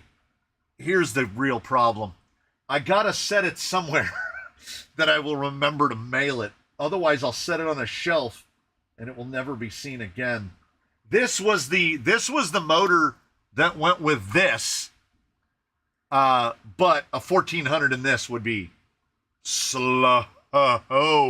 It's kind of slow on the 1400. I mean, on the 1850. So it would barely have moved on the 1400. And it's only two-wheel drive, front two-wheel drive. Yeesh. Yeah, that's got a terrible breakover. There was a guy that brought one out to Lake Elsinore and almost sunk the truck. A two-wheel drive half boat for no explicable reason. I do need to mount the roof rack on the wife's rig, but I'm not.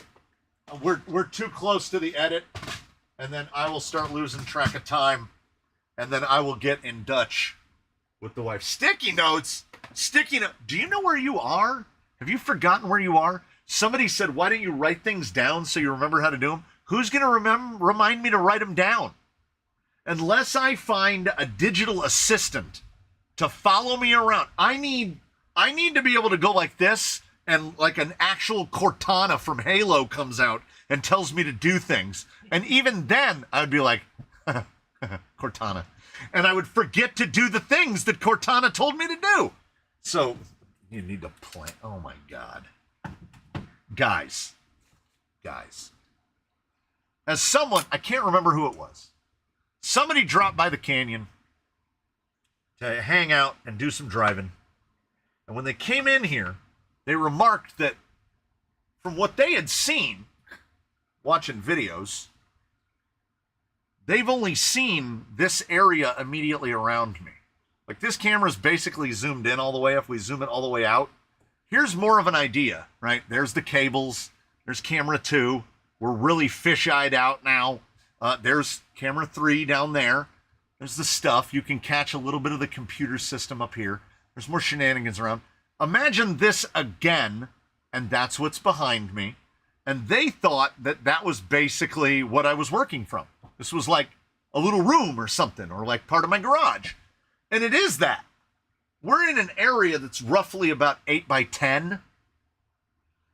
The building is 25 by 25. So I'm in the corner. I'm in the northeast corner of the building. And it's all around me. And it's just as full of stuff everywhere else. Yeah, who's going to remind me to read the Post-it notes? If it's the same person that reminded me to write it down, then we could have just skipped all those steps and had that person tell me to do things. And then after a while, I'm going to be like, don't tell me what to do and when to do it. And then I'm going to throw that person into a ravine. That's future me problem. And I'm just about sitting on the record player. Yes, the record player is right behind me.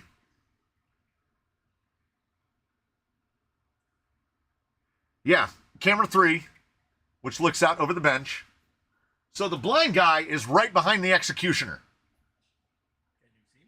No, if you there, see, nope, You saw the top of a head. That guy right there. There. Oh, don't look at it too much. It'll traumatize you. Yes, you will be traumatized. Any side hustle on-road street bashers in the canyon? Want one, can't decide between infraction or hoonigan. Anyone with knowledge? Here's what would happen. I would want to buy the hoonigan because it looks super cool, but I would end up buying the Arma because Arma does it. I own 4 Armas now.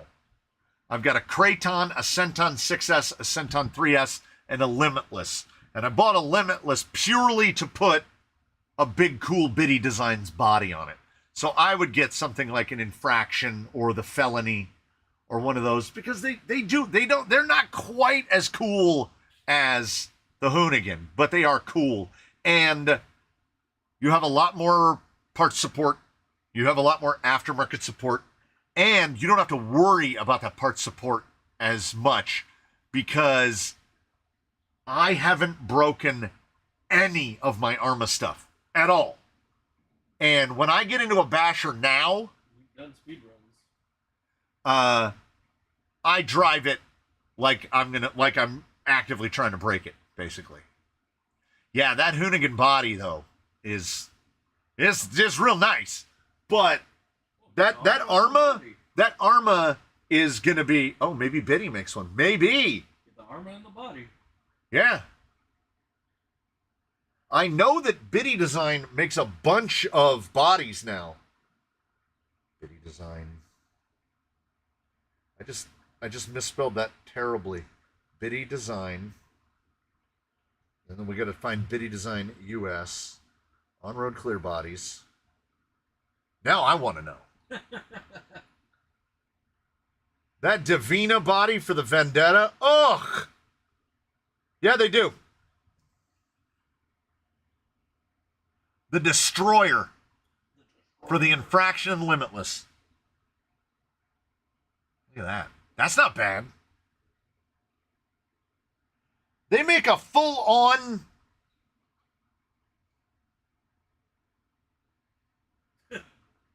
NASCAR Cup car body. And when you see these bodies and they say $100, well, that's €100. You got to find the US one. Then you get the body. Holy macanoli. Okay, I'm looking for a Phoenix stock body and mount possibly the rails to do a Biddy F-150. Oh. You really just need the cage. So, it's woefully dirty. It doesn't have its tires mounted. Oh, this is embarrassing. I gotta wipe this thing down before anybody sees it. Blow it off there. We got like 10 minutes. I got time. So this body has been sitting, waiting to be painted for over 2 years. So, okay. So the inside of it is exceptionally spider webby. I make no apologies for that.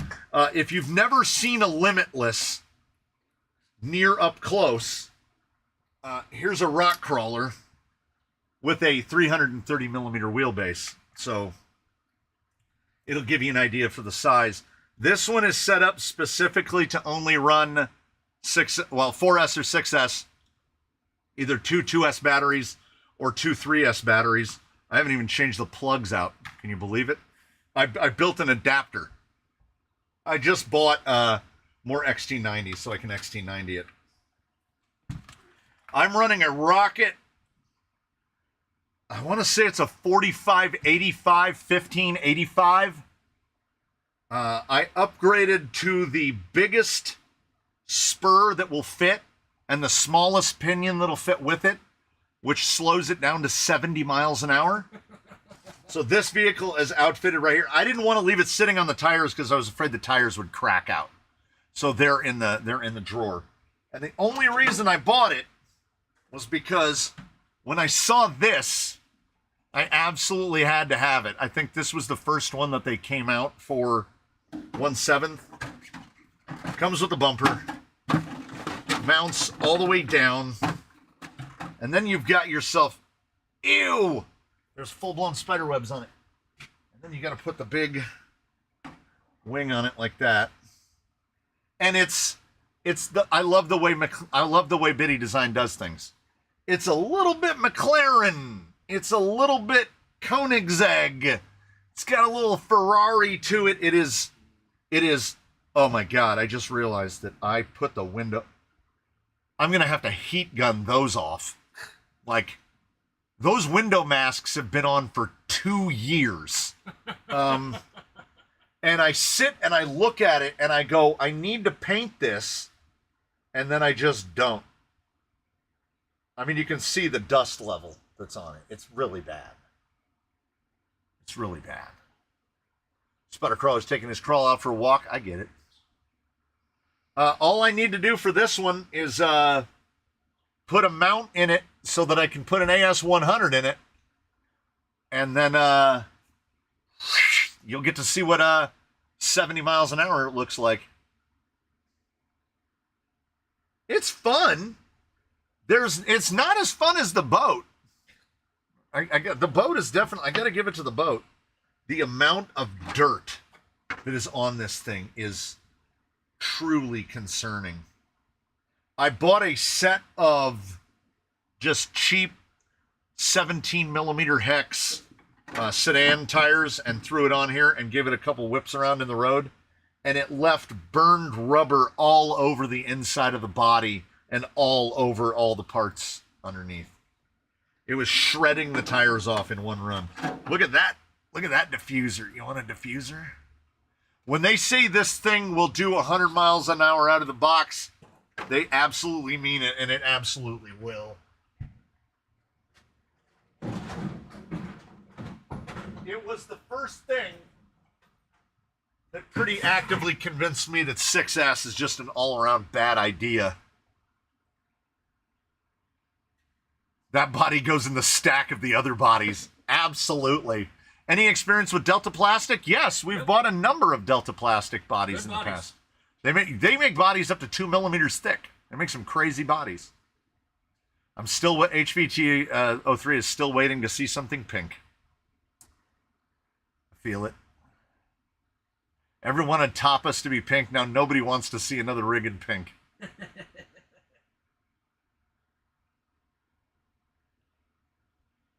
Maybe I'm going to have to do the big old thing. Well, here's the thing.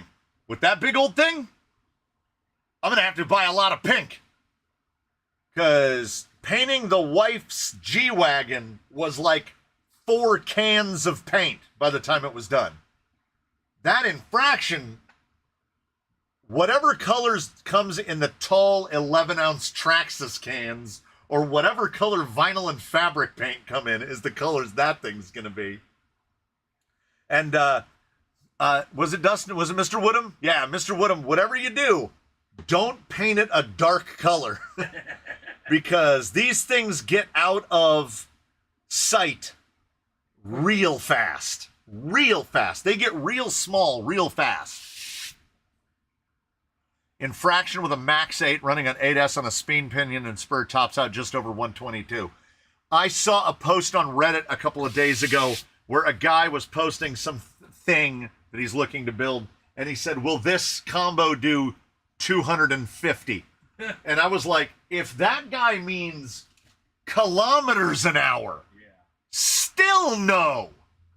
Drag, aerodynamic drag is exponential. So, what was it? Remember, think back to your Top Gear, when they went out to that test track and they had the Bugatti Veyron out there, and they said it takes 100 horsepower to get the Veyron to go to 200 miles an hour because of its aerodynamics, and then it takes another 1,000 to get to 250 or whatever it got to. So yeah, I'm gonna build a rig, and that reminds me of what's his name, the British guy that yells all the time, and I can't watch it. Talbot, I'm going to go 200 miles an hour. No, you're not. No, you're not. If you could easily go 200 miles an hour, all these idiots on the internet would do it. 150 is an incredible achievement. Thanks to more volts, thanks to pouring volts at things, you can go 100 miles an hour with little effort, at least once. I'm not saying that it'll be repeatable, but you'll get to 100 miles an hour at least once. I didn't want to go 100 miles an hour. I just wanted to run that body, and they tricked me into buying the thing. Wayne's heavily modified Rarlo 878 X3 is built specifically to break the 200 mile an hour spot in summer. Yeah. You got to build it to go 200. And here's the thing. You know how many people have thrown a 900 in skateboarding? Lots. There's a kid out there now that's like 15 years old and can do a 1080. Doesn't matter. Tony Hawk did it first. It took him a long time to get there. Tony Hawk threw the first 900. Felix Baumgartner jumped from the highest altitude off of a chair in space. Some other guy went higher. Do I know who he is? Nope. Because Felix Baumgartner did it first. So when it comes to going 200 miles an hour with a toy car, Nick Case hit 200 miles an hour. He did it first. That's the guy that did it. So everybody can go 200 miles an hour now. Nick Case did it with damn NiCads. Might have been NIMS. He was running like a 36 cell battery in a custom-built streamliner built out of a 10th scale sedan. That thing had no business going that fast. No. He forced technology to go that fast. So I don't want to go 200 miles an hour. Oh, I got a voicemail. It's 41 seconds long. I did a 7:30 once. That's 10 degrees too many, or a couple hundred degrees too few. 7:30 is when you hit the ground. Yeah. The air resistance at 240 is like driving through peanut butter. It takes so much more power for every mile an hour at those speeds. Yeah, aerodynamics has to absolutely... That's why when I was tinkering with speed running, which is now 10 plus years ago, I wanted to see things like, how fast can I possibly go with 2S? 2-cell battery, how fast can I go? Richard Petty won 200 NASCAR races. Do you think you'll remember the next guy who does it? Well, I would make a counter argument that there's probably nobody that's ever going to win 200 NASCAR races again. It's just like nobody's going to beat Cal Ripken's consecutive game streak. Nobody's going to break Ricky Henderson's stolen base record. People are gonna be like, oh, LeBron James just scored more points than everybody. Okay. Like, okay. That's what he's got. He played forever, and now he's got the most points. I don't know. I don't know the name of the kid that threw a 1080. 2 minutes. 2 minutes. 2 minutes. Nimpack speed runs. That's what I'm talking about. Also, rock crawling, you can do almost anywhere. Trailing, you can go trail at the mall until they kick you out. Like, you can trail anywhere. It's great. But speed running? Man. Yeah. Speed running, you basically need controlled environment. You need an airstrip to go to. You need the smoothest surface to drive on. And then the weather has to be just right. No wind. Yeah. And then your tires are probably going to last 1 run. 1 run, maybe 2. I was watching a guy on YouTube do speed runs, like when the XO1 came out, and he would get 2 passes out of a set of tires. What? Yeah, 40 to 50 is more than enough. More than enough. And the limited spaces, at 100, 60 miles an hour is 88 feet per second. So if your vehicle is approaching you at 60, when it passes in front of you, by the time you turn your head, it's 88 feet away. 88 feet is, go walk that out. That means it covers a football field in 3.5 seconds. RC crawling trail trucks, nowhere inaccessible. That's true. You know how many times I've seen some sort of rock feature in a fountain at a mall and been like, That'd be awesome. I want to climb up that. I've heard you don't need as much room because you get there pretty fast. The local mall is nearly dead. We took our drift cars in there for a few times before we got kicked out. You kicked out the parking structure. Those guys on Perfect Pass YouTube channel have $10,000 speed rigs. Everybody's got their own thing. And I can tell you with authority, Yeah. that's not my thing. That is That's not my money. thing. That is not my thing at all. I have seen close to 100 miles an hour. And I don't think I want to. I'm okay if it's not actually 100 miles an hour. Just remember, in your weekend comings and goings, it's not a party till the wieners come out. We've done it. We've done it again. We've done it again. Next week, we'll give away. This thing's got Chuck's motor sitting on it. We'll give this away, but it'll have the other motor and not this motor, and no battery, and no receiver, and probably not tires. I'm running out of tires to give away. So The wheels. So, we will see you in all the things in about 30 minutes. Wizard number 3.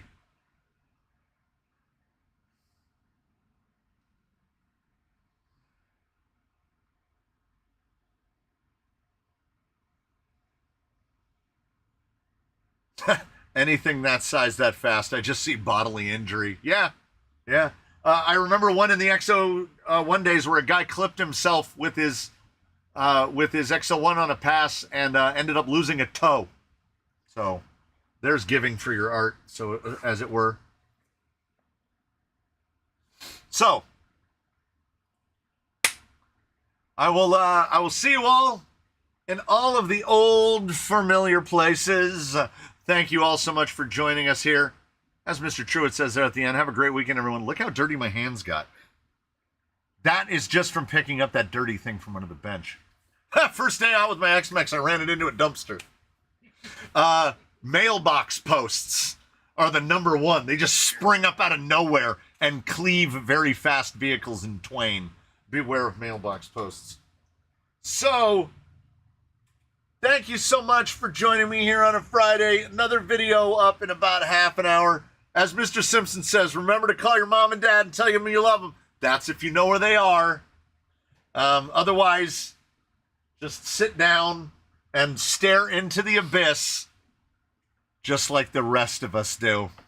So, thanks so much, everybody. We'll do an early spin out.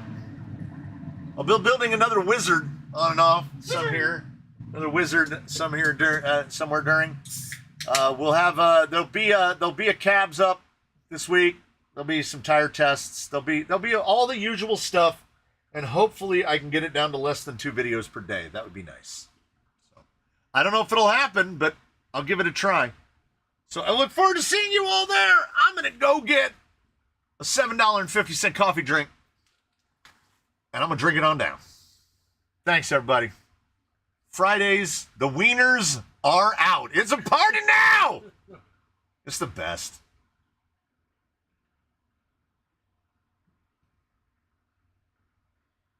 Turn off the flash. We'll go to just white. White means we're done. We'll mute the mic.